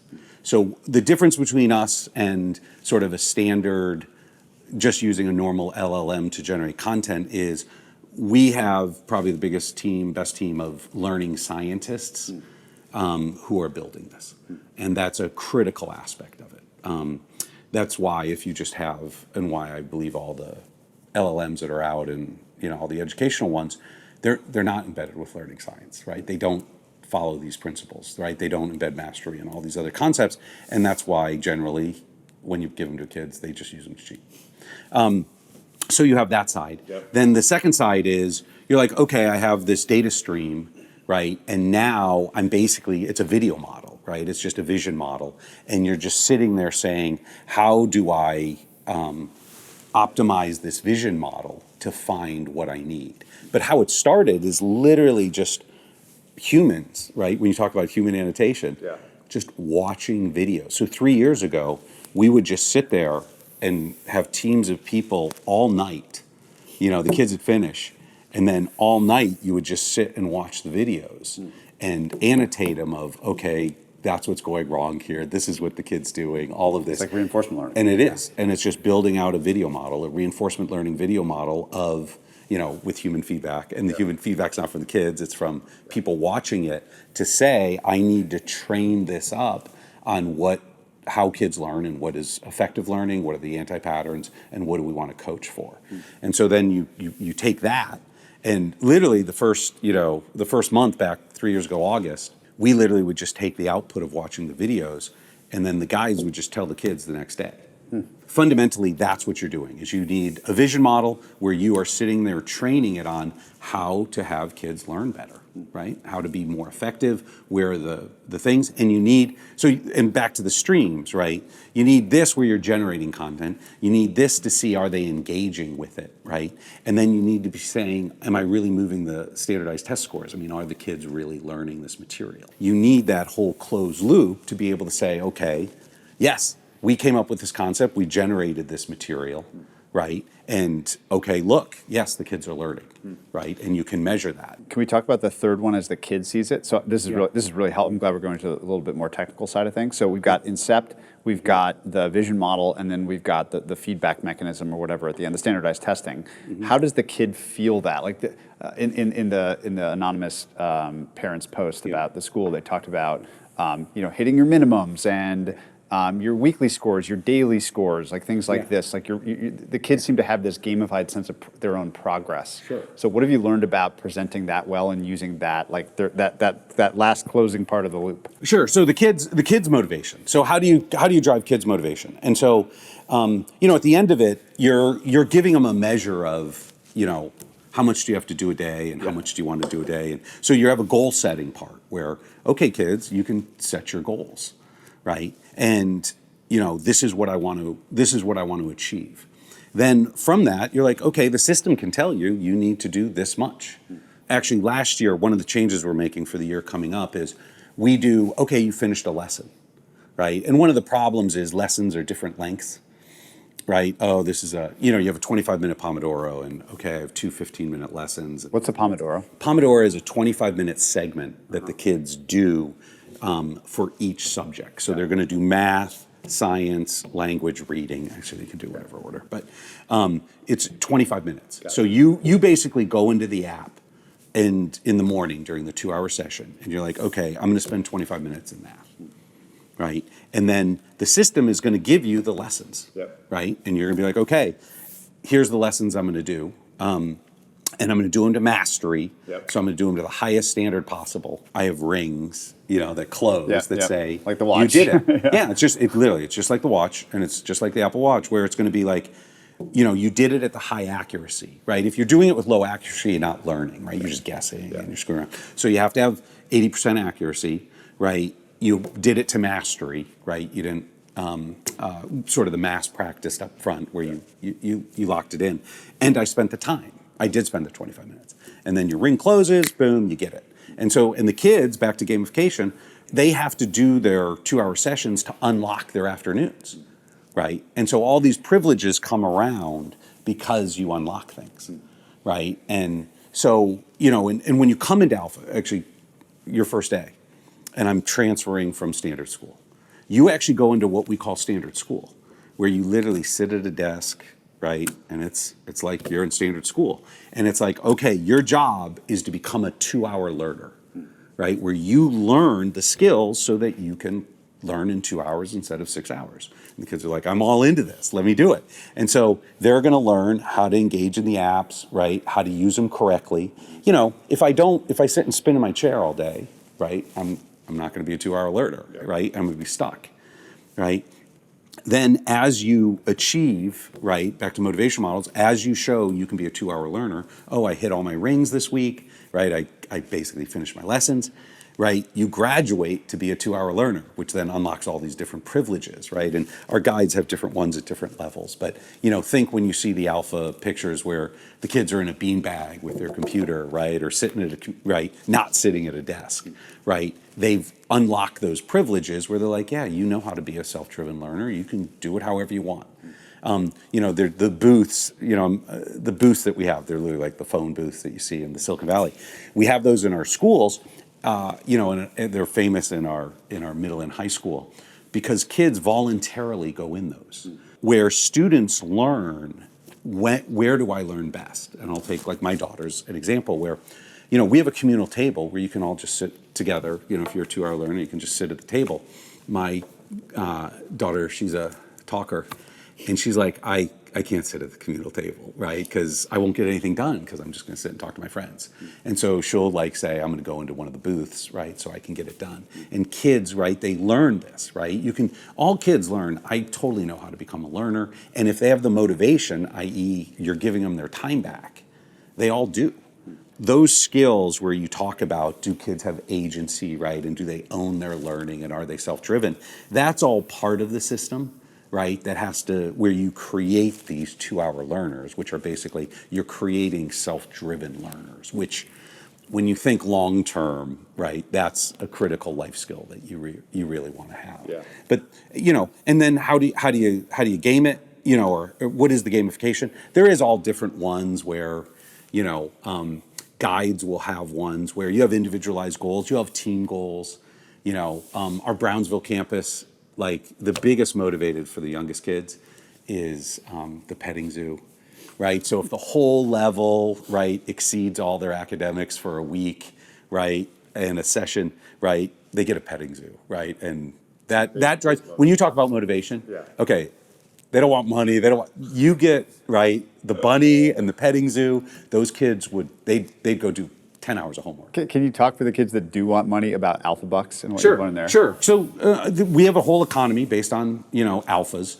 And, alphas are used where fundamentally, you do these academics, then you can earn alphas. And then how can you spend those alphas, right? There's a lot of motivations that parents love. Right? Oh, the petting zoo, that sounds really cool. Or I get more privileges, right? I earn privileges stuff. Those two. Money is obviously the controversial one, right? That causes everybody to just go, oh my God, right? And that's a terrible one. So I'm going to give a couple examples of it. Your kid can earn money for doing academics. Parents generally are like, okay, I don't like that. Now, your kid can earn money by doing academics so they can fund their passion project, so that their afternoon workshop that they're trying to do. So when she's trying to do the Broadway musical and has to fly up, she's going to earn money that's going to allow her to do that. Parents are like, okay, that seems okay. That seems like a really good idea. Or, since this audience, it's going to fund your financial literacy investment account. And we're going to take all the middle school kids, and if they crush their academics, we're going to fund an investment, a Robin Hood for kids, or whatever, whatever investment fund to teach them investing. Because the key, if you're going to teach a kid to invest, is make sure it's real money and theirs, and it's something they earned, not given, right? Because your loss aversion, right, and all of that. Oh, parents are like, oh, that's a great idea. I love that. We're going to have a 50% penalty for early withdrawal, right? Parents like that too, actually. They're like, we're going to teach them to save, right? And so there's all these behaviors around money that are good. And so those are all examples that our system does with, you can earn the alpha bucks and have those. This is what every parent should do. Because this is super controversial, everybody hates it, and if you care about academics, this is the single best thing you can do to fix academics. So the number one issue in academics for kids, and let's start at middle school, is the reason they're struggling. And if you look at the curves in learning in America, right, they all start to flatten out in middle school. The median person in high school in America actually doesn't learn anything. Like, Scary. In a MAPS test, which is a 300-point scale, the median American, right, goes up 1 point in 4 years. Wow. 1 point on a 300-point scale. Not learning anything. And it starts slowing down in middle school. And motivation, engagement's an issue. The other is just, it's the ramification of having a time-based education system instead of a mastery-based education system. You just, and Saul Kahn in Kahn Video, he has great videos on this, where he's just like, when you're pushing people up and they've only learned 70 or 80% of the curriculum, you should think it's like Swiss cheese, right? It's like you're building a foundation with all these holes, right? And then eventually, as you get high enough, it just gets too much and it collapses and you can't learn anymore. And that's what happens when kids hit algebra, right? And moving up is, the problem's not the algebra, it's the prior knowledge, right? And so the number one thing we do is, okay, we need to go fill your holes. And so let's talk about marketing and motivation, which is actually probably half my job. As principal is, if you go to a 7th grader and say, look, dude, it's not your fault, however you got here, you don't know this 5th grade material. So I need you to go back. Okay. They are not into it at all. And the only person who's less into it than the student is their parent. They are like, parents have been taught, my kid needs to be at grade level no matter what. Yeah. And that's just the opposite of what the learning science says, right? And, it's the opposite of what a tutor does. When you hire a tutor for your school, all they're doing is saying, dude, just give me a 5th grade lesson. And they don't call it a 5th grade lesson or whatever, but that's what you're doing. Fundamentals. Correct. And everybody understands, when you apply this concept to sports, every parent gets it. They all get it. They're like, yeah, master the basics. Yeah. When it comes to academics, it's like, no, do all the advanced alley-oops. That is a fundamental, like, how parents think about the world. It's just not right. And so you're like, how do you fix it, right? I got to deliver it. And so I went to the 7th graders. I'm like, guys, all of you can get 100% on the Texas STAR, the Texas Standardized Test. And they're like, no way, Mr. Liemandt, no way. I'm like, and back to money motive, I'm like, I'll give you a $100 bill for 100 on the Texas STAR, 100 for 100. They're like, that's still impossible. I can't get one. I'm like, no. There's a catch. Any grade level. They're like, I can take a kindergarten Texas STAR and you're gonna give me $100? And I'm like, well, the Texas STAR starts in 3rd grade. And they're like, okay, I'll take a 3rd grade test. Yeah. And I'm like, great. And so they go take a 3rd grade Texas STAR, they get 100, you give them a $100 bill. They're like, can I do 4th grade? I'm like, absolutely. They do 4th grade, get a $100 bill, right? They're like, okay, you're really gonna let me do 5th grade? I'm like, absolutely. And so they take it and they get an 85, right? 75 or 85. And I'm like, oh. And I'm like, do you want the AI tutor to generate the lessons so you can get 100? And they're like, let me see how many. And then they see it and they're like, I can do that in a week. And they're like, I'm in. And then they get 100, right? And then you do 6th grade, right? And for literally $400, we can do 2 really important things. We can whole fill, as we call it, which is we can go back and for whatever reason, wherever your kid is, you can go back and fill all those holes and put them on a foundation where they can keep learning. But second, you actually change how they think, which is, I can get 100 on a Texas Star. Every parent, like if you actually survey alpha parents, fewer than 10% of them think kids can get 100 on a Texas Star. And that's because in the time-based model, the GT kids, right, only the super smart kids got 100, right? In a mastery-based model, everybody can. It's just a matter of effort. It's not about IQ, it's just about effort. And as soon as you break that link for a kid, it changes everything about education. Where they sit there and they're like, I can totally do this. Oh my God, right? And so, if you take the alpha stats, first of all, 90+% of our kids who've been there at school a year are like, I can totally get 100 on a Texas Star, right? And the reason is because they have during the year. Right. Like our building, one of our building, our K-6 building down in Austin, gets more hundreds on the Texas Star than a school district of 100,000 kids, right? Because it's just a different mentality and a mastery-based thing. Yeah. And you don't advance until you know it, right? And so, and you sit there and back to motivation and how do you get it right. If you make everything 100, everybody thinks it's too hard. So you say you can pass at 90, but 100 for 100. And everybody's like, okay, I'll do the extra work. It's only a couple questions, right?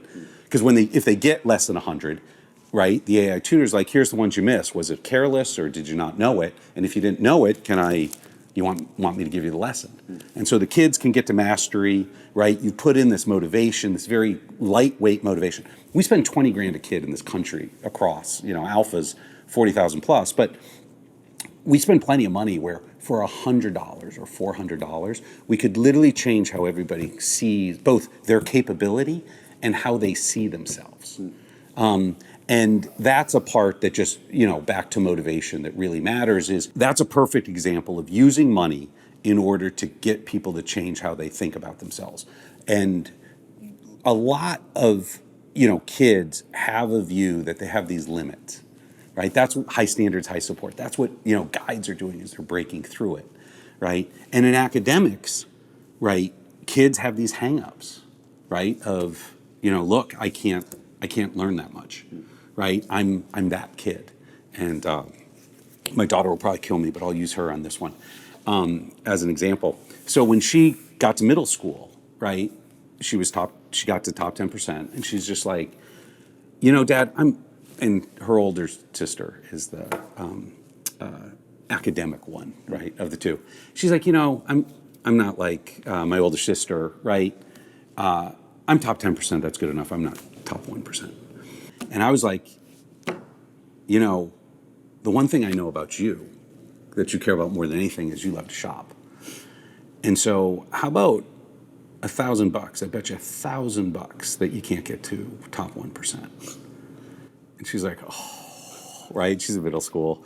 And she fills her Amazon cart with $1,000 of stuff. And she would just look at it in the morning, right? And then go grind and just do her apps. We had a lot of family discussions about this because my wife is like, okay, so first of all, you're paying for academics and, you're setting this really high standard and all this stuff. And is this going to be good for her and all these things? And that's common, right? You're back to parent. You don't want to set too high a standard. And is this motivation bad? Anyway, she got to top 1%. And, she buys all her stuff and she sits down actually with my wife and is like, Mom, I know you didn't like us doing this, right? But you need to understand what it did to my view, which is I never thought I was as smart as my older sister.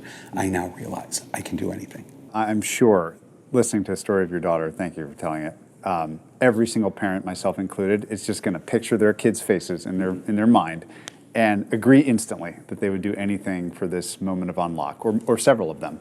Which demands the, I think, really important and exciting question, which is how the hell are we going to scale this system across the country? Yeah. So, like so many things, like a great product, it tends to get built in a small space where it's artisanal and you're trying stuff and you're figuring out the system, and then hopefully, like software, you can spread it and scale it across the country.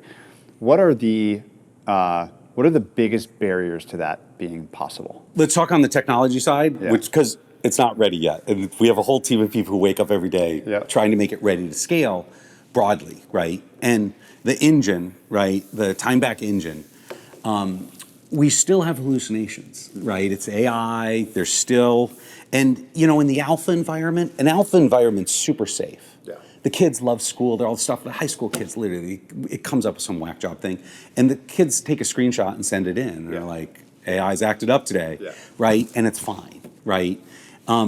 You release that into the wild, and right, AI robot tutors terribleness, and so we got a burn down chart of how we're gonna, we think and we do believe that next year, right? We hope to have betas, between August and December of this year.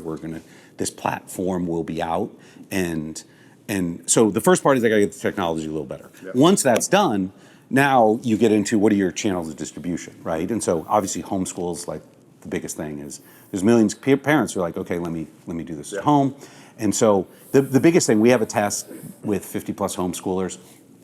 The problem on all of this, on the technology is 10% of the solution, right? It's only 10. So my 10% still doesn't work yet, but then how are you solving the 90% of motivation? So when you're in an alpha building, right, or one of our schools, then all of a sudden you're like, we control it, and we have the motivation, and we do it all. You're at a homeschool. Is there any motivational model? So our tests, we're not getting 2x in 2 hours with the homeschool kids. Now, we literally every time we test it, we're building in motivational models, putting in other things so that we can get there. And so I believe next year we will have a homeschool version that somebody will be able to buy. The kid's going to be able to sit down and deliver 2x in 2 hours, for sure. The second part is schools, right? We're going to have a platform that if a school wants to adopt this, right, then you can absolutely do it. Now, what are the hurdles? You got to rebuild your whole school from the ground up, right? You can't just sort of tack it on, right? This is a full rebuild. And so our school is really going to do that. Public schools, they have a 10 times harder job than me. If I was a principal or a teacher or a superintendent of a public school, as a product guy, I'm like, you have the most impossible job in the world. And I never want to represent that. Like what we're doing, my job's 10 times easier because I control everything. Yeah. And you have a really hard problem. I believe, though, we need to start, right, getting lots of data, right, proving out lots of things, showing the efficacy, right, that this works, with the hopes that in public school, a decade from now, right? My vision on this is I'm going to spend the next 20 years of my life on this, right? And I'm going to need all 20 to get everything in public school spread, for sure. Entrepreneurs need to build new schools. And this 2-hour platform will cover the 2 hours for you. You crush the afternoon. Yeah. Right? And let's go start. Let's have entrepreneurial innovation. Yeah, people build on top of it. And build on top of it. And so I'll give you an example of one of the ones that it's not funded yet, but the business plan is super awesome, which is Texas just passed school choice, $1 billion. And so this group is basically, they're building Texas Sports Academy. Their goal is to go to every school district in Texas, right? And build a micro school, which is going to be a micro middle school for D1 athletes. And they're going to be based on the, time back platform. And then in the afternoon, it's going to be one of the local coaches, right, that everybody in town reveres, who is going to have a school, middle school, right, for people who want to be D1 athletes. And they're going to spend the afternoon doing whatever awesome athletics, right, whether I'm 7-on-7 in football or we're doing basketball or soccer, all these things where you can create these innovative educational models, right, so that for a kid who's like, oh my God, I will go crush and their commitment that they don't get to do the fun thing unless they've done the time back, yeah. Unless they do the time back. And because of that, and because of the learning science and the app, they're going to make a commitment that when you look at their 1,000 schools, there's 1,000 school districts in Texas, 1,200 or something. They're like, our 1,000 schools, our 1,000 micro schools, if you view us as an entire school district, we will be seen as the best school district in Texas academically.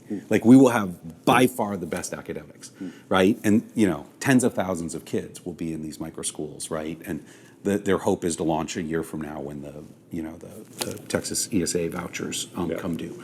And you can sit and see for parents who are like, wow, that is an economic model I could get behind, right? Or an education model I can get behind where, oh my God, my kid's gonna love school. He's gonna crush the academics and he's gonna freaking do his sports that he loves afternoon and, and that's the middle school. There's a whole set of parents who can then go build that out. As we prove this out in scale, there's actually a lot of, famous professional athletes who are like, I would love to start a school like that, right? And so I believe that's just a whole huge opportunity. There's another school that we've started, but it's one unit, and we need entrepreneurs to scale it.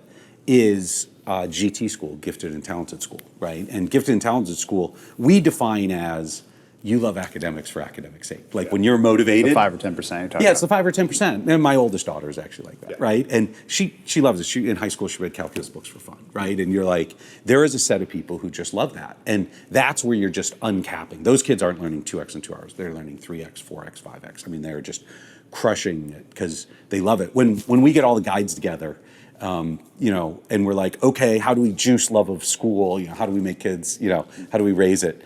The GT guides are like, more academics, right? We need a third power hour, right? And all stuff. And all the other guys are like, no, we don't want more academics, right? More life skills.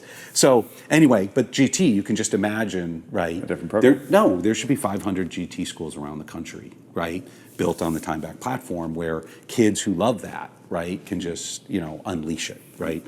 They're, the GT school, it's new, but it's super fun. I mean, those kids are like, we're going to be the last humans smarter than AI, right? And you literally just have this great group of kids who are just like, we love this stuff, and we just love academics for academics' sake, and Math Olympiad and robotics and writing novels and all that. So, but every kid, right, back to when you really focus on kids have to love school, you're like, okay, there needs to be different school types for different kids.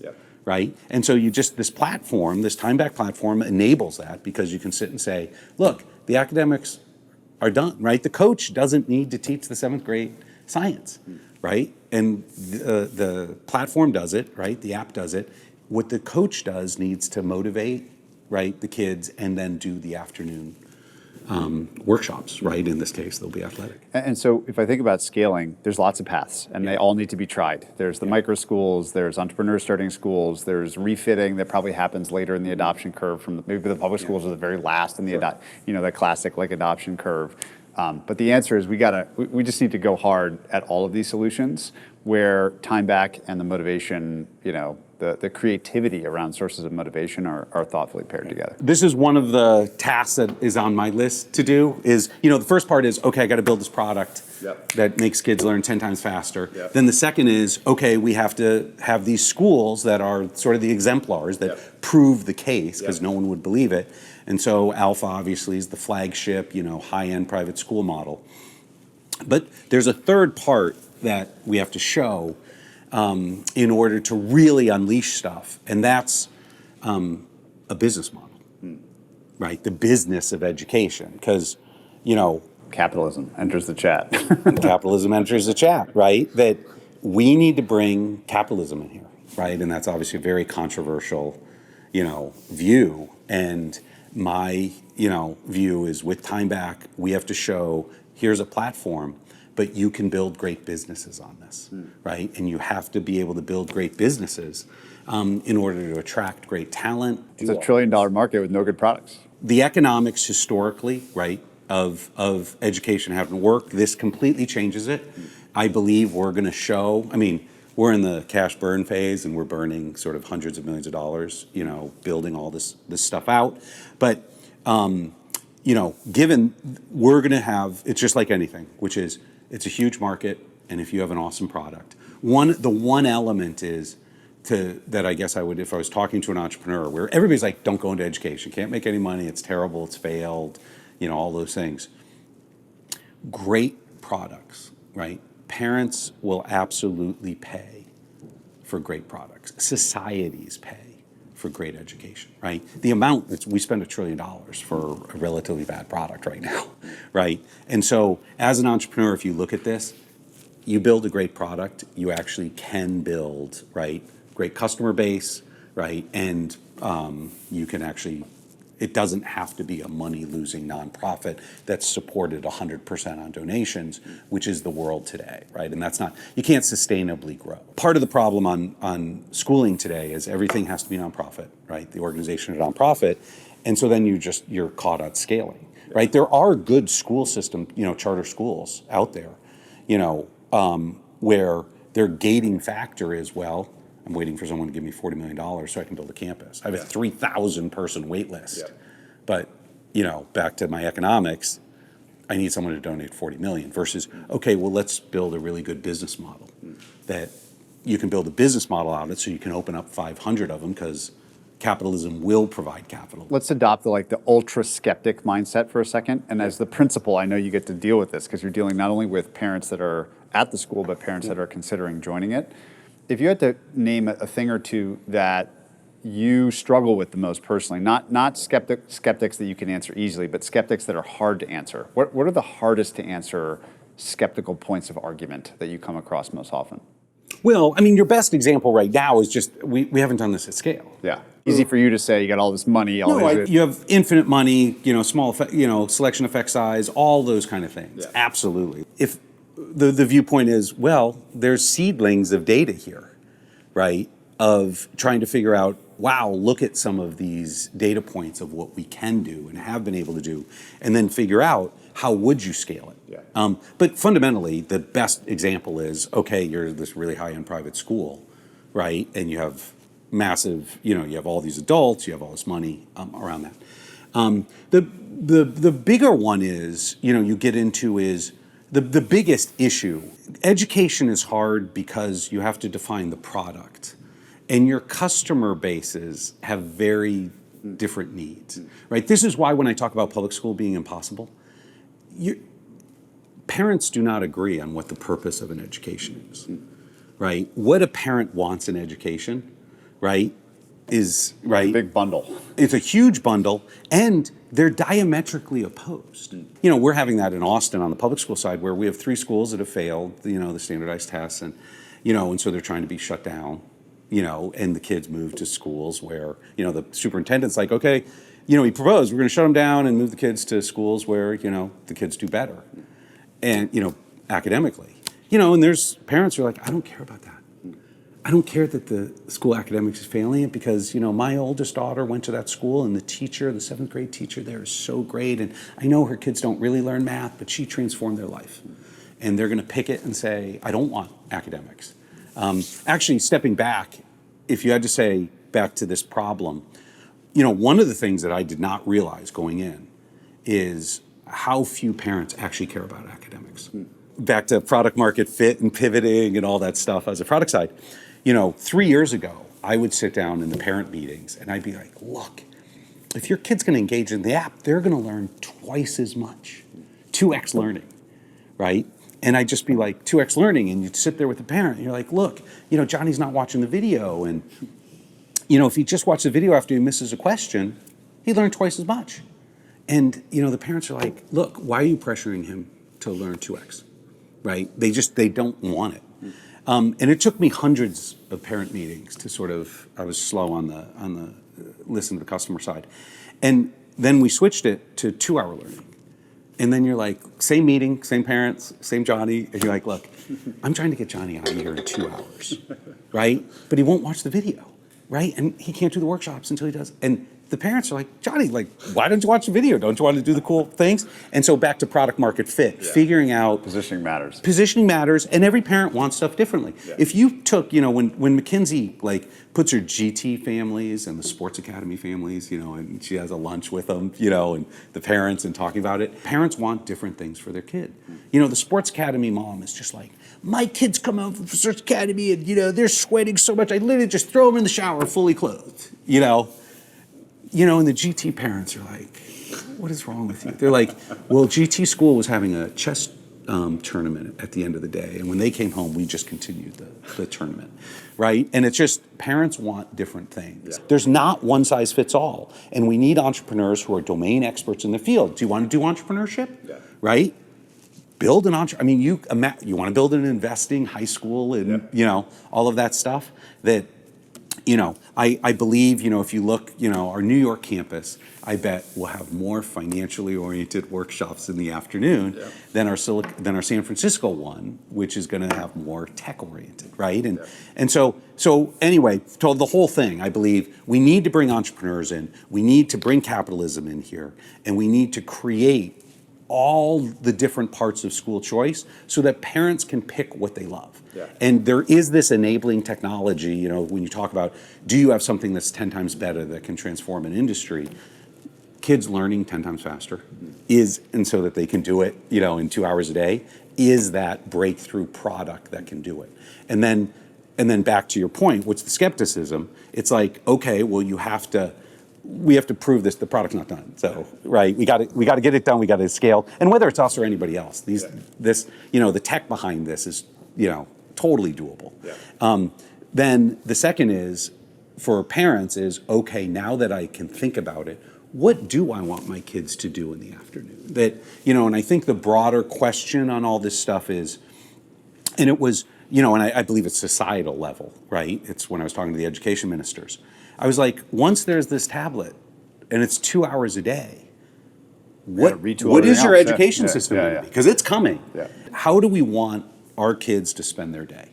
Right? And what does society want to say? This is where kids should spend their day, because there's no point in having them in a classroom for 6 hours a day. That's gone, right?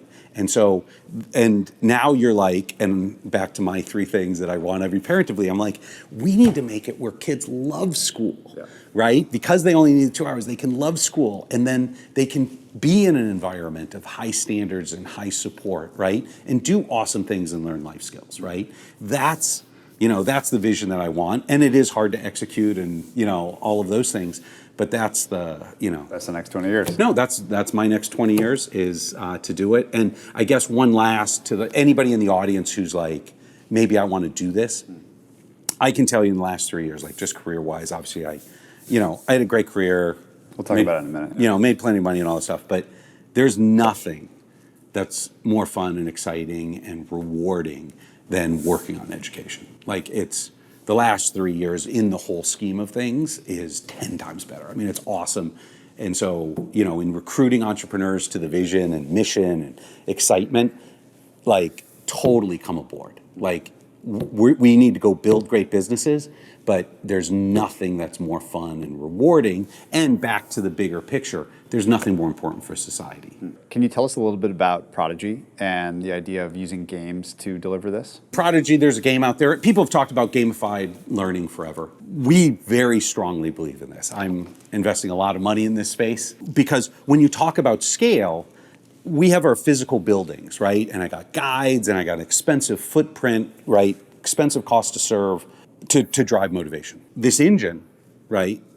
If I get kids to go through it, right, is going to provide the learning. And so how do I get engagement? And the people who know how to engage kids more than anything is video game developers. They know how to engage kids. TikTok and video games, right? Back to the things. And that is absolutely a scalable way. When I talk about this tablet, I absolutely believe that there will be video games on that tablet that are totally engaging to kids, that they will go through, and it will teach them everything they need to know. So you'll see when Time Back launches, right, there'll be a section where we have a team of people who's like using AI, where they're using AI to build video games on top of the Time Back engine that kids will sit and play. The easiest way to think about this is, well, let's take fluency. Let's take one that, like, schools have stopped teaching multiplication and division tables, and vocabulary lists. Memorization has sort of gone out of style, which is really, really bad. Like, it's really important that kids learn this. But people don't like the grind, right? The engagement's the hard part. I just saw this last week where basically think of a game like Candy Crush, right? But it's teaching math fact fluency. And it's super fun and engaging, and it's a super high quality game. Kids are basically just gonna play this game and learn all their fast math facts, right? And that fluency will do more to move up, right? math capability than anything you can imagine. It's obviously highly scalable, and you can get that out there, broad distribution. Now, if you take that example, though, and then just go large, you can imagine a great AAA team, right, of the best video game designers. And so we've invested over $100 million in getting some of the best video game designers in the world. They're down in Austin, and they are building a video game on top of the 2-hour learning engine that they believe will rival any video game on the planet. And the difference was parents will be happy to let their kids play it and get their kids to top 10%. Yeah. And I absolutely believe that is back to motivational models. Yeah. Absolutely. Like, and that when we talk about the software side, we talk right now, it's all the physical building side.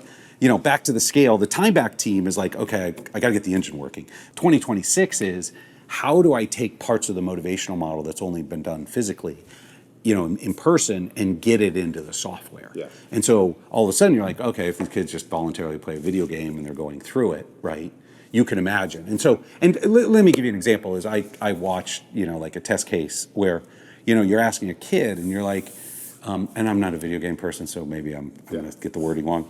If I had a training center that would give you extra health, so it would increase your chances, how long would you be willing to go to the training center? And the training center is just going to be math problems or some academic thing. And these kids are like, it's going to give me extra health, so like I can increase the win, and the more I do in the training center, the more health I get. And they're like, yeah. And the kid's like, I do 10 hours in that training session. And I'm like, how long is these video games? And they're like, 10 or 20 minutes. And like this kid literally just is like, I would do 10 hours of academics. Now remember, it's only 20 to 30 hours to do an entire grade level. Yeah. There's all these kind of motivational stuff. And so there's a whole video game one that, back to, I absolutely believe the next set of big video games are going to be built on a academic engine that's going to teach kids. The old ones aren't based on learning science and mastery standard, and the kids don't, when they're not engaging enough, so the kid won't grind through it. Yeah. Right? And you have to have that standard. Yeah. You have to have both. You have to have a learning engine plus the world's best video game. Yeah. There's going to be a ton of video game developers. Back to getting entrepreneurs. It's too competitive. Yeah, the old video games, it's too competitive. Come do educational ones. Because let me tell you, back to financially, parents are willing to pay way more money. The ARPU on a video game that's getting a kid to top 10% 100%. academics. Yeah, you kidding me? There's 10 million moms in America who would pay $100 a month for their kid to love academics and drive it up. Yeah. Back to product market fit and deciding. So one of the schools that was opened was a video game school. Back to this, where you do your 2-hour learning. It's a middle school only to catch kids up, right? So they're ready for high school. And then you do video games in the afternoon. And back to product marketing, there's, you talk to it and they're like, wow, it really works. But there's parents are like, I'm not sending my kid to video game school, right? That's a hard push. But if you just pivot it a little bit and say, well, what if your kid came to you and said, Mom, Dad, I want after-school tutoring. Parents are like, oh, I'd love after-school tutoring, right? And so you can actually create, and there's one that's going to be created, which is tutoring in tournaments.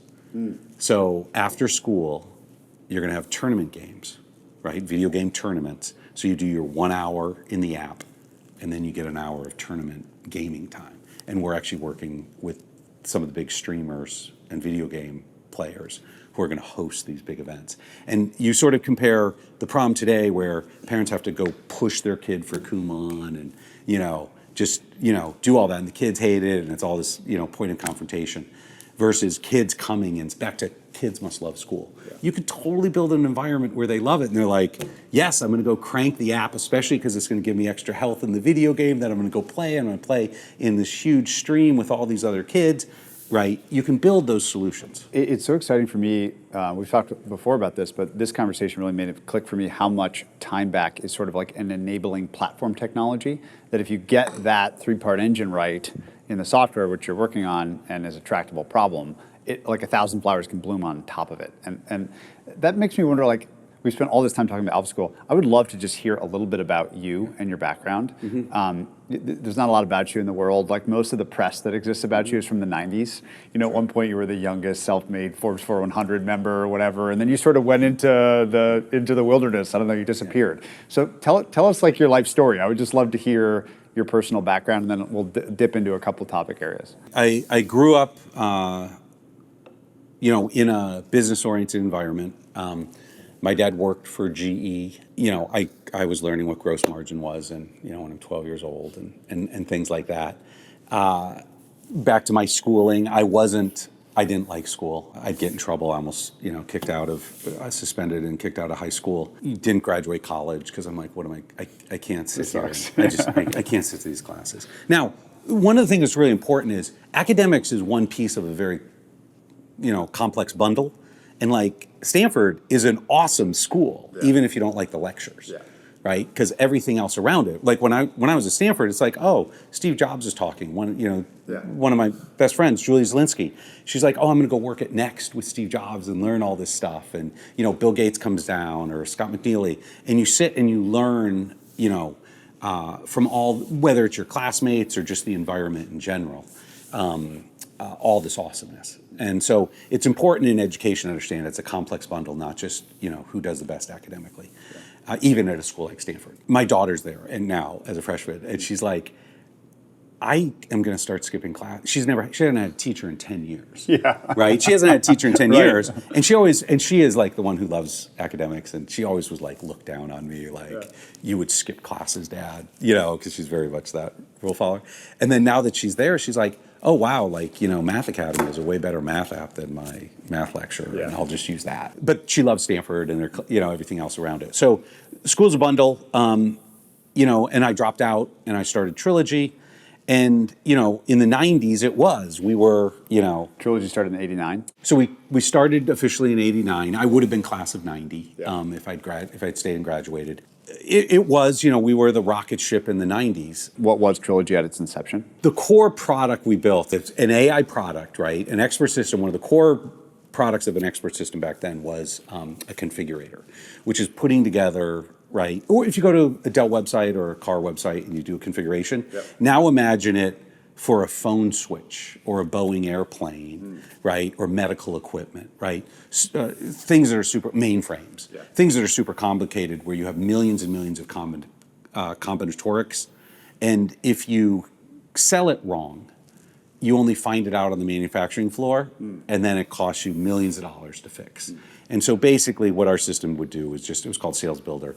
It would basically take all the knowledge, right, that was in engineering and manufacturing and put it on a laptops were new back then in 1990, and it would put it on a laptop so you could sell things that would work and be eligible and would save companies millions of dollars a day. And so they'd give us millions and millions of dollars for all that stuff. And so that was our first product. We then built we had sales stuff, so we built other things, around that suite.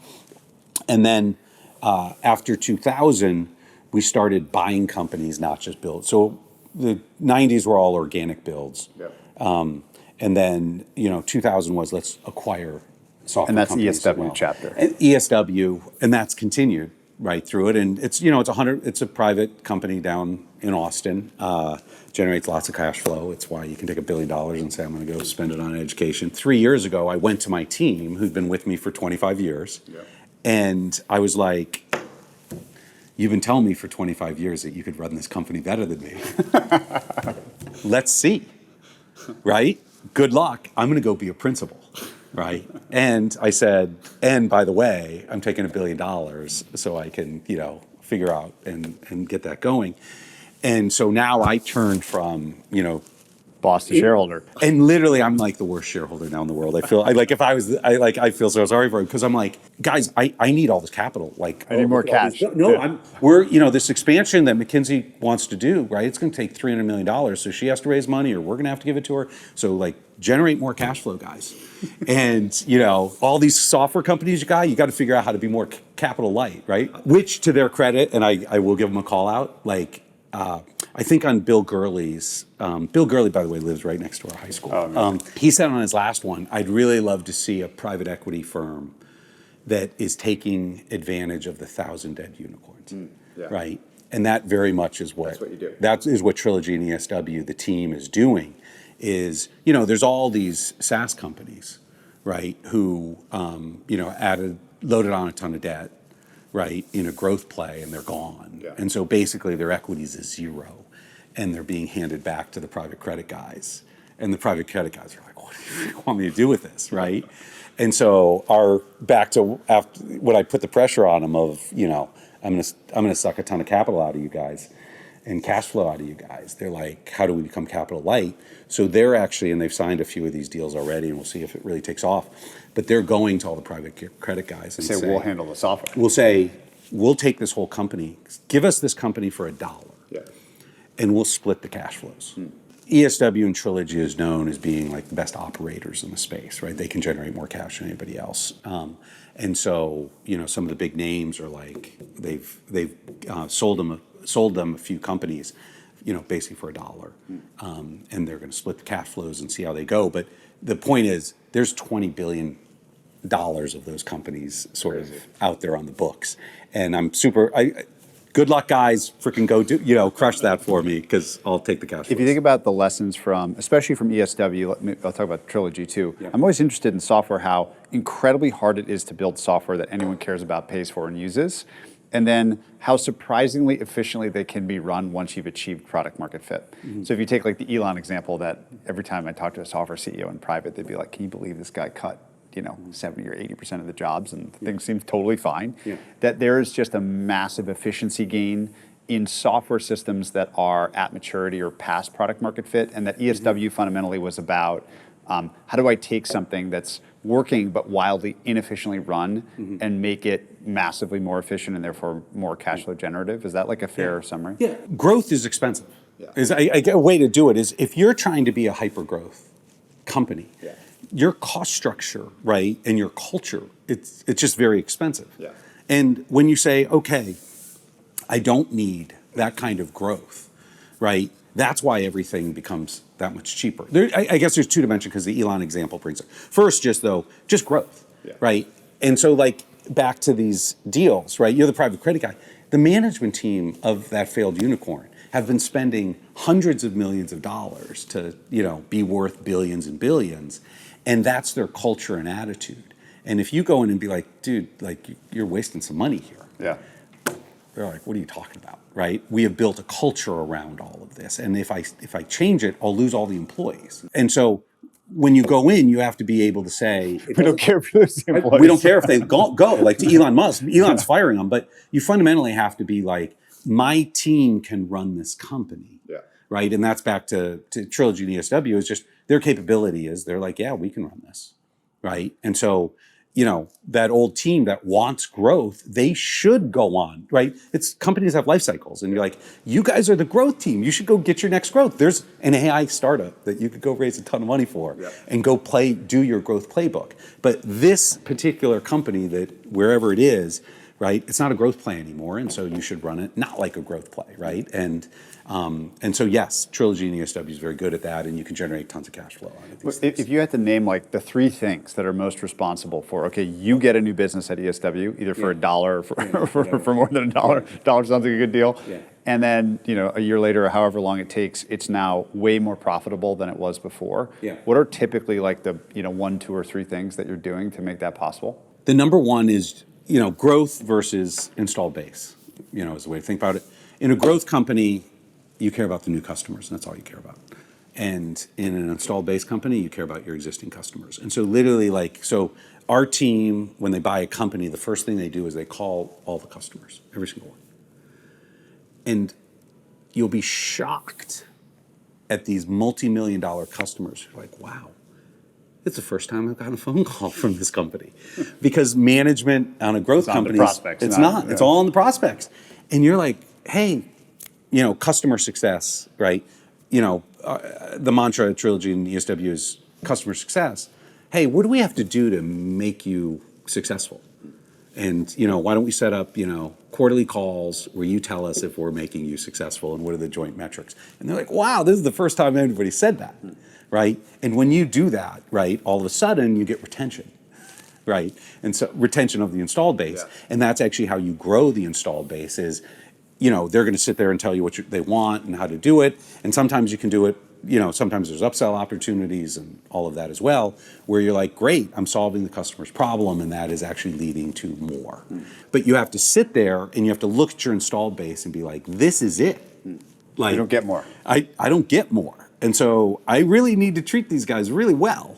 And I really need to understand what they want. And I need to figure out, hey, if I do add AI to this product, is there upsell there, right? Is there something that's really valuable? Or, oh my God, the prior guys have ignored you and it's a total nightmare and you're trying to cancel. And it's hard to get off enterprise software. And so you're 2 years into your 3-year, transition plan, can I reverse that, right? Can I provide something where, oh, all of a sudden I care about you, you're going to stop the migration off and, get back on. And so that's 100% of what the playbook is just saying, And is the objective function like actual cash flows that can be pulled out of the business versus enterprise value? Like, is that the same as the switch from growth to install base? Is like, look, this thing is the melting ice cube would always be the term of art in this space. So just like keep it cold for longer, basically, and take the cash flows. And if the terminal value is 0, like fine, I don't care. Correct. You're looking at what is your DCF. You're pulling the cash out, and if it goes to 0,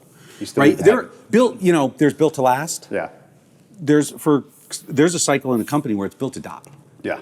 Right. And you're just like this product is done. Yeah. Right. And what you're just doing is make the most managing out of that. it. And you're pulling the cash out to do it. And there is investment you make because that extends it. Software still is one where if you focus on the customer, just basics, right? That you can extend the area under the curve.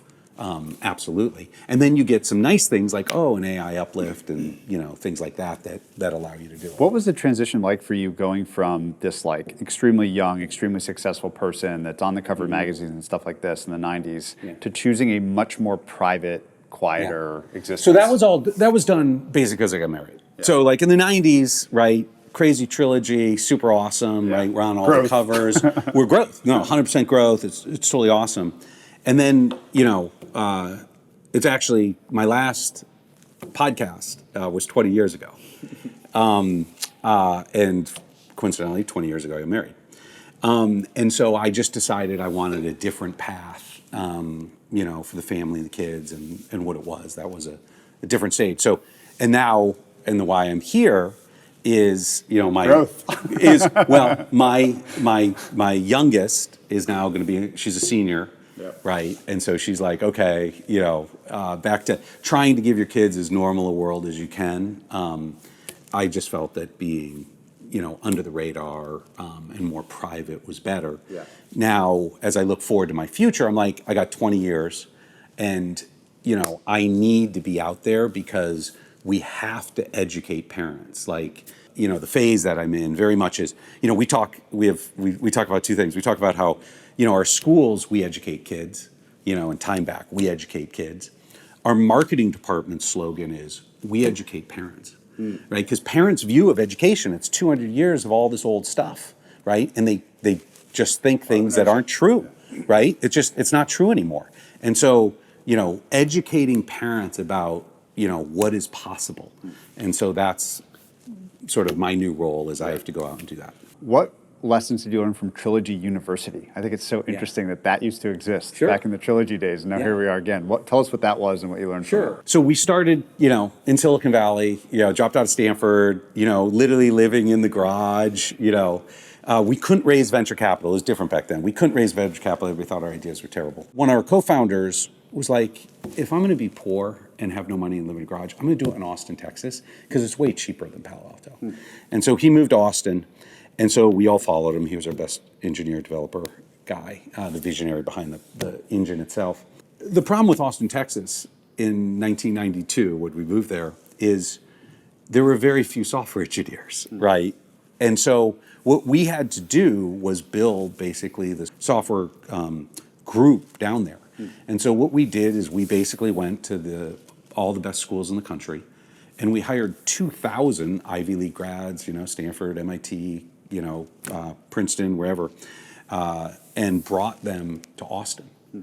And so that was our big thing. And back to the culture was we brought them in, and it's an interesting thing about high standards, right? So these are the best kids in the country, right, coming from the best schools.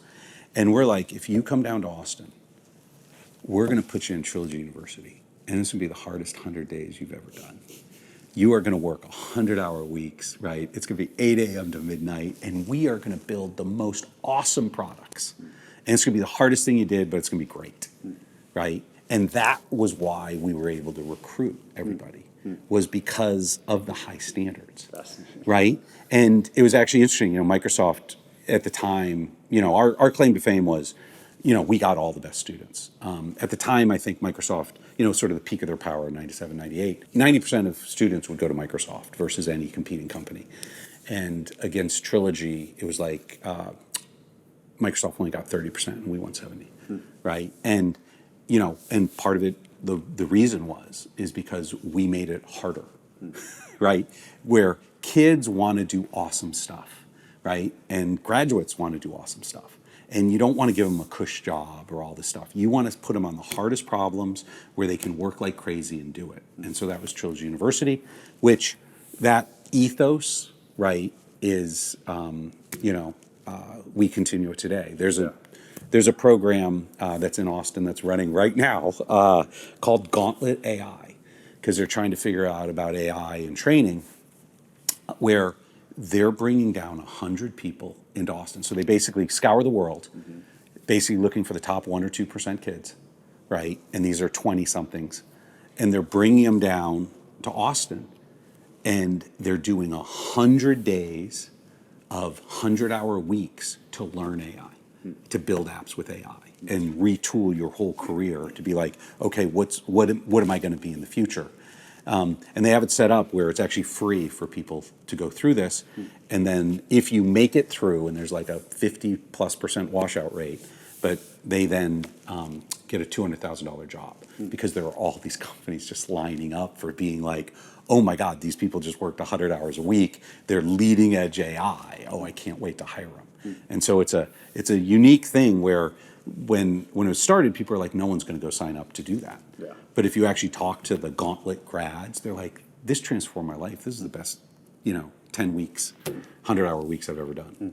If I was to watch you like a day in the life from, your podcast 20 years ago to your one, now through today, with the focus on Trilogy and ESW, what was your life like? Like, were you just like a normal CEO running a, software holding company basically? Like, and what was you strike me as a person that's just relentlessly like pushing to make things better. Yeah. Where would I find you most pushing in those days? What would be the parts that matter back then is, you're trying to figure out, it's always back to capital, is you're trying to figure out is how much, the trade-off between how much do I have to pay for this company, right? And the more I pay, right, the better caliber asset I get, right?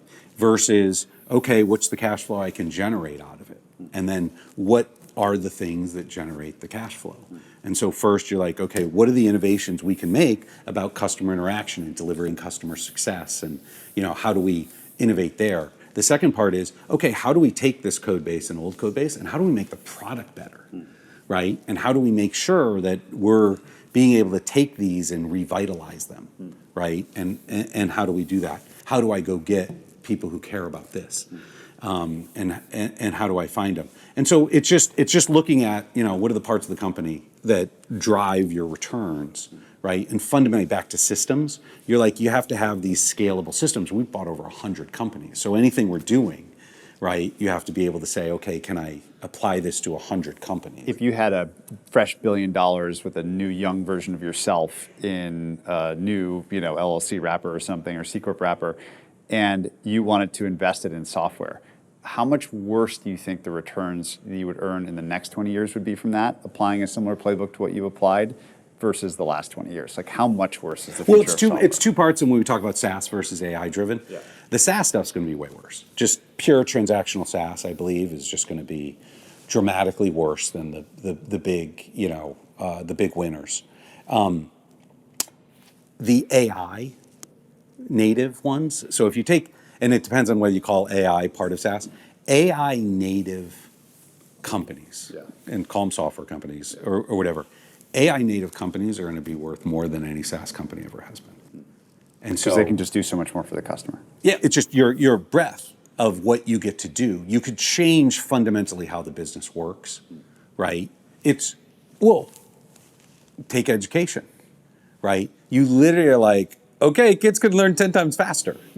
It's a multi-trillion-dollar industry globally. And there no other software that's out there, no EdTech, nothing that's ever been built can have kids learn 10 times faster.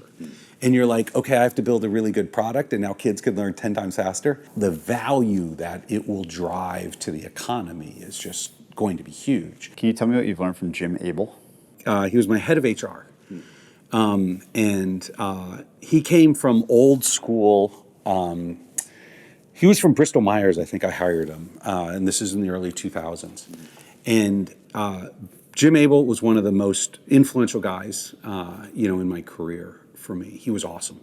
He still is awesome. On advice. And it's ironic, if I had to say what was the best business advice I got, it came from Jim.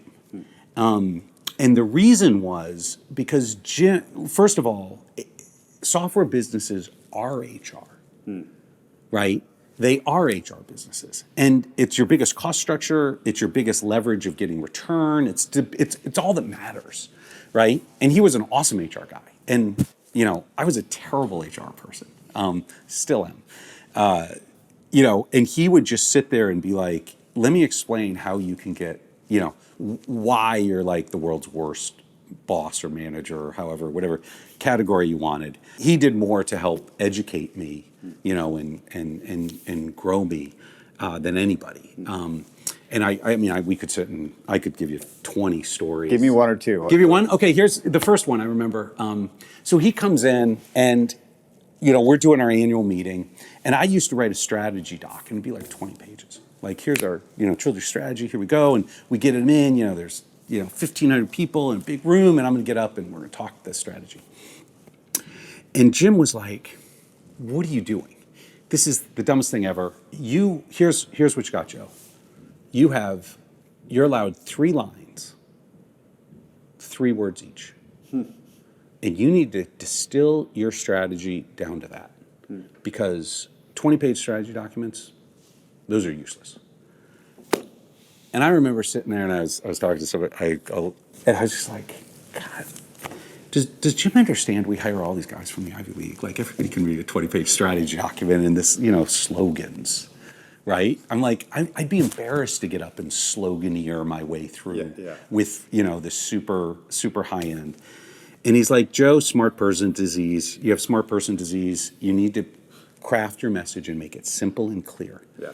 And I was like, whatever, and I ignored him. And then he went and he interviewed every single person in the company, right? And it took him basically months. And he came back and he pulled me into his office and showed me on the whiteboard. And he's like, this is what actually people think your strategy is. Because I just asked them all. Yeah. And I'm like, wow, that's like literally the opposite of our strategy. Because he's like, right? And he's like, yes, because in a 20-page strategy document, there's always one line that someone can attach to and say, see, I'm aligned. Yeah. Because you said something. And he's like, you need to go create your strategy where there's no escape, where your message is so simple that everybody can sit there and they have to read it. And if they feel discomfort because they're not aligned, that's what you're looking for, right? And that lesson. I can feel it in the Alpha School presentation. Kids must love school, right? Kids, the 3 commitments. Yeah. Kids must love school. And he's always about the edge. He's like, and how are you going to measure that, Joe? And he's like, kids instead of vacation. And he's like, Jim Abel would definitely pass that as like that. There's no escape from that, right? If you're a guide, right? If you are going to be hired to be in charge, you sit there as a teacher and you're like, I need to make the kid love school. He has to crush the academics and do the life skills. Like, there's no escape from that. And if you don't think that's possible, you won't take the job. Last week, a friend and I we were looking for new companies to be interested in investing in. And we went through 500 company websites blind. We didn't look at who their investors were. It's just companies that had gotten some funding. and we went through 500 websites, and we didn't find a single one where it was like totally clear and obvious what the damn product did for the customer. Yeah. I think if everyone in the world did the 3 words each, the world would be a far better place. It absolutely would, and and he's doing it from corporate strategy. But then once you do it, you're like, okay, we'll just communicate this to the customer. No, it's just true. It's true everywhere, and and that is just, if you communicate that out, that good marketing, right? And he always taught, he's an HR guy, his marketing insights, he came through like Pepsi and stuff. He was like a great consumer, he is a great consumer marketer as well, where he'd just sit there and be like, it needs to be a magnet. Good marketing needs to attract and repel. That you need to go find who is your target audience. And if you're giving platitudes, right, then that's not repelling anybody.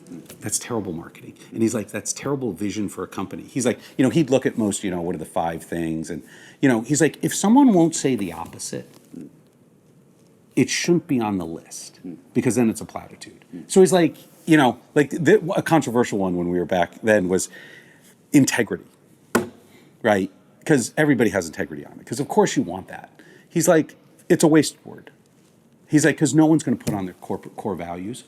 I want a company with no integrity, right? Nobody says that, right? And so yes, you have to have it. I love that, the opposite right? being. If it's not the opposite, and you have to have, it's a magnet, attract and repel. And if you won't say if there's not somebody else who will say the opposite, then it's wasted, right? You're not getting the clear message across. Is there anyone in addition to Jim that taught you something as valuable that you remember from your business career? Jack Welch was a mentor of mine, which was, my dad worked for him, and then my dad passed when I was 25. And Jack called me and was just like, I'm here, any time of coaching or help I can give. And so I would fly up during the 90s. I'd fly up and spend the day with him at GE or wherever. And, he was awesome. I mean, his ability to motivate you, and back to limitless, was phenomenal. How did he do it? Like, what did you take from him? I'll give an example. I was flying up. I'm youngest member of the Forbes 400. I'm on the cover of the magazine, right? I'm freaking 20-something. I am like, right? Life is awesome. I'm awesome, right? That whole attitude. And I go up there and I'm like, yeah, look at this, right? And so we talk, and like literally at the end of the lunch, he's like, okay, so Joe, you're like a good product manager? Is that how I should think about you? Like, a level 7 or whatever at GE it was, and he would just sit there and, first of all, just be back to receiving feedback. Yeah. Brutally honest on the feedback of just, let's talk about your strengths and weaknesses here, Joe. And you sort of suck at this. Like, not just sort of suck, you're terrible. But then, taking that to make sure you understand where you are, motivate. I remember I flew back from that trip and I have so much to do. I have all these things I need to do. I got to get better on this dimension, and my company has to get better here, and I have to build better, product. I need to learn more.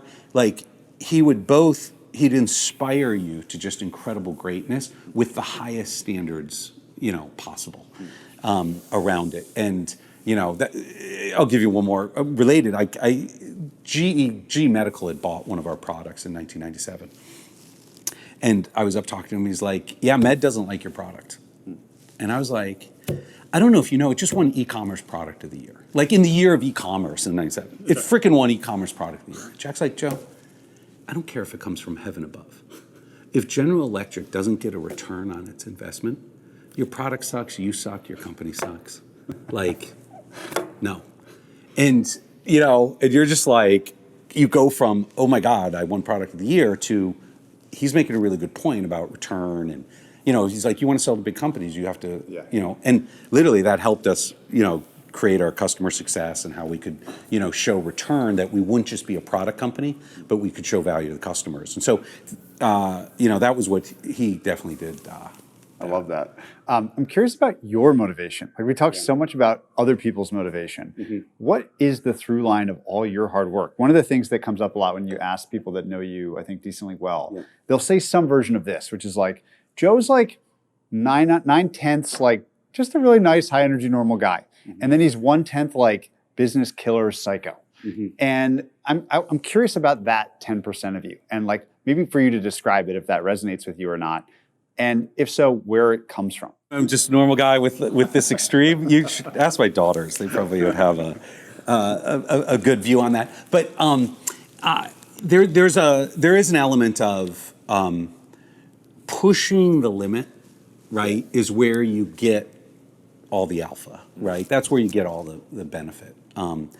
That it's at that extreme where the real truths come out, right? And so I absolutely believe I'm always trying to figure out how do you take this and Where's the limit? turn it to 11, Yeah. right? You're like, let's work 100 hours a week. Let's get, you know how we're going to get all these kids, right? In the 90s, we're going to build the craziest, boot camp, Trilogy University. Back to what's hard about educational change. Yeah. Parents want it the same way. My first day, I literally sat in front of the parents. It was actually first day of school, which was 2 weeks after I started. And I was like, we're not going to have any adult do academic teaching in this school.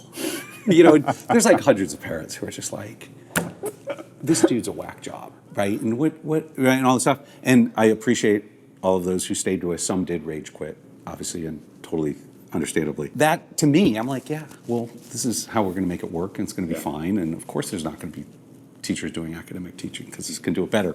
And so that's where you get okay, that seems like that 10% of pushing to it. And today, our 2-hour learning engine, and 2x in 2 hours, right? That thing is just going to, right? You're just going to go No, push on well, there's no reason why not to, because the kids, 100 facts and ideas an hour in their head with the TikTok interface. It's just whatever this is. Well, let's just do more. Yeah. I generally think, and on the scale, when you say I'm the 10%, it's Elon Musk is always the thing. Like, but you go to dinner with him, right? And he's like, 100x. Like, I'm like, oh, I really suck. Like, I'm terrible, right? He's like, I don't understand why you don't have 1,000 schools already. I don't know what's going on. I'm like, well, it's all these issues, And so it's all a continuum, right, on where you sit. But yes, it's that part of it is designing the system, and designing the ecosystem. Whether it's a product or whatever, you're like, what are those things? What are the levers that if you really push them, that's what, keeps going. So learning sort of happens at the limit would be like the encapsulation. Learning happens at the limit, and it's learning, and there's always the ideas, right? And then actually how do you implement it and scale it, right? It's the Steve Jobs thing of like, it's really easy to visionary a good product, and there's 10,000 decisions you have to make them all work together, right? That there's 10,000 decisions we've made in the alpha system and the 2-hour learning system and this ecosystem. There's 10,000 decisions that you need to make, and they reinforce each other's. Right? That if it's a DNA strand, and if you one of the things people often say about me is they're like, I want 85% Joe. Right? I want what Joe's doing, but I'm going to do the 85% version of it. And the answer is, and they find out, it doesn't work. Right. 85, if 85% worked, I do that. But it doesn't. I'm pushing it to where it needs to be for it to work. And if all of a sudden you back off those, it's going to fail for some reason, right? If you don't believe your school needs to have kids love school, they'll go instead of vacation. It's not going to work, right? And people are like, that standard is so ridiculous, and you're like, yes, that's the one that makes it work, right? That is the one that makes it work. It's the Spinal Tap approach to product building. When was the first time you experienced that? Like this Spinal Tap approach turned it to 11. I'm so curious about its roots in you. Like, were you like that as a kid? Like, did you find yourself, what was the first time you remember pushing something to 11 to see what you could learn at the limit? In high school, this is a dysfunctional 11, I guess, which was, I was always about what's the minimum academic score I can get but still hit my goals. So like I would sit there and be like, well, if I get an 89.5, that'll round to 90, which gives me an A, which is the same as getting 99 or 100. And I literally would just do the work to get an 89.5. Yeah. And so like right at the limit. There's a time where I literally turned in a test where I didn't finish all the questions. Because I'm like, oh, it's enough now. I hit my 89.5 and turned it in, right? The teacher's just like, God, I hate you, Joe. Like, really? You can't just like finish it. So, it was the limit side, that would be I didn't like school side. I was trying to figure out how to game it. How many days could I skip school and not get expelled? When I really turned it on was when I dropped out and started Trilogy. So, the story here is, my parents were very unhappy that I dropped out of school. My dad was definitely more of the rule follower type, and I was too much of the renegade. And, my mom was very upset. There's that Forbes article where they're like, you're a moron, this famous title.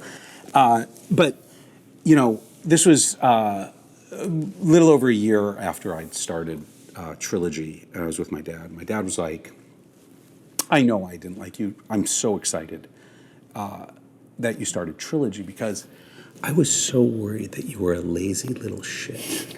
I was so worried about it. And it was just because you were in academics and you didn't care, and so you were always trying to shirk and do the minimum. He's like, we're working 100 hours a week, we're sleeping under the desk, we're just doing everything, right? And he saw that I found what I loved, right? And that was that unlock that you want to see. That feeling of limitlessness. limitlessness. That feeling of limitless, and that I would just, we would run through walls to do that. And for him, that was the point. And so that would be the first time when I really, demonstrated that, at least to him, would have been that. I agree that, I strongly believe every kid has a thirst for learning. It's just not always academic, right? And you're just trying to tap into that.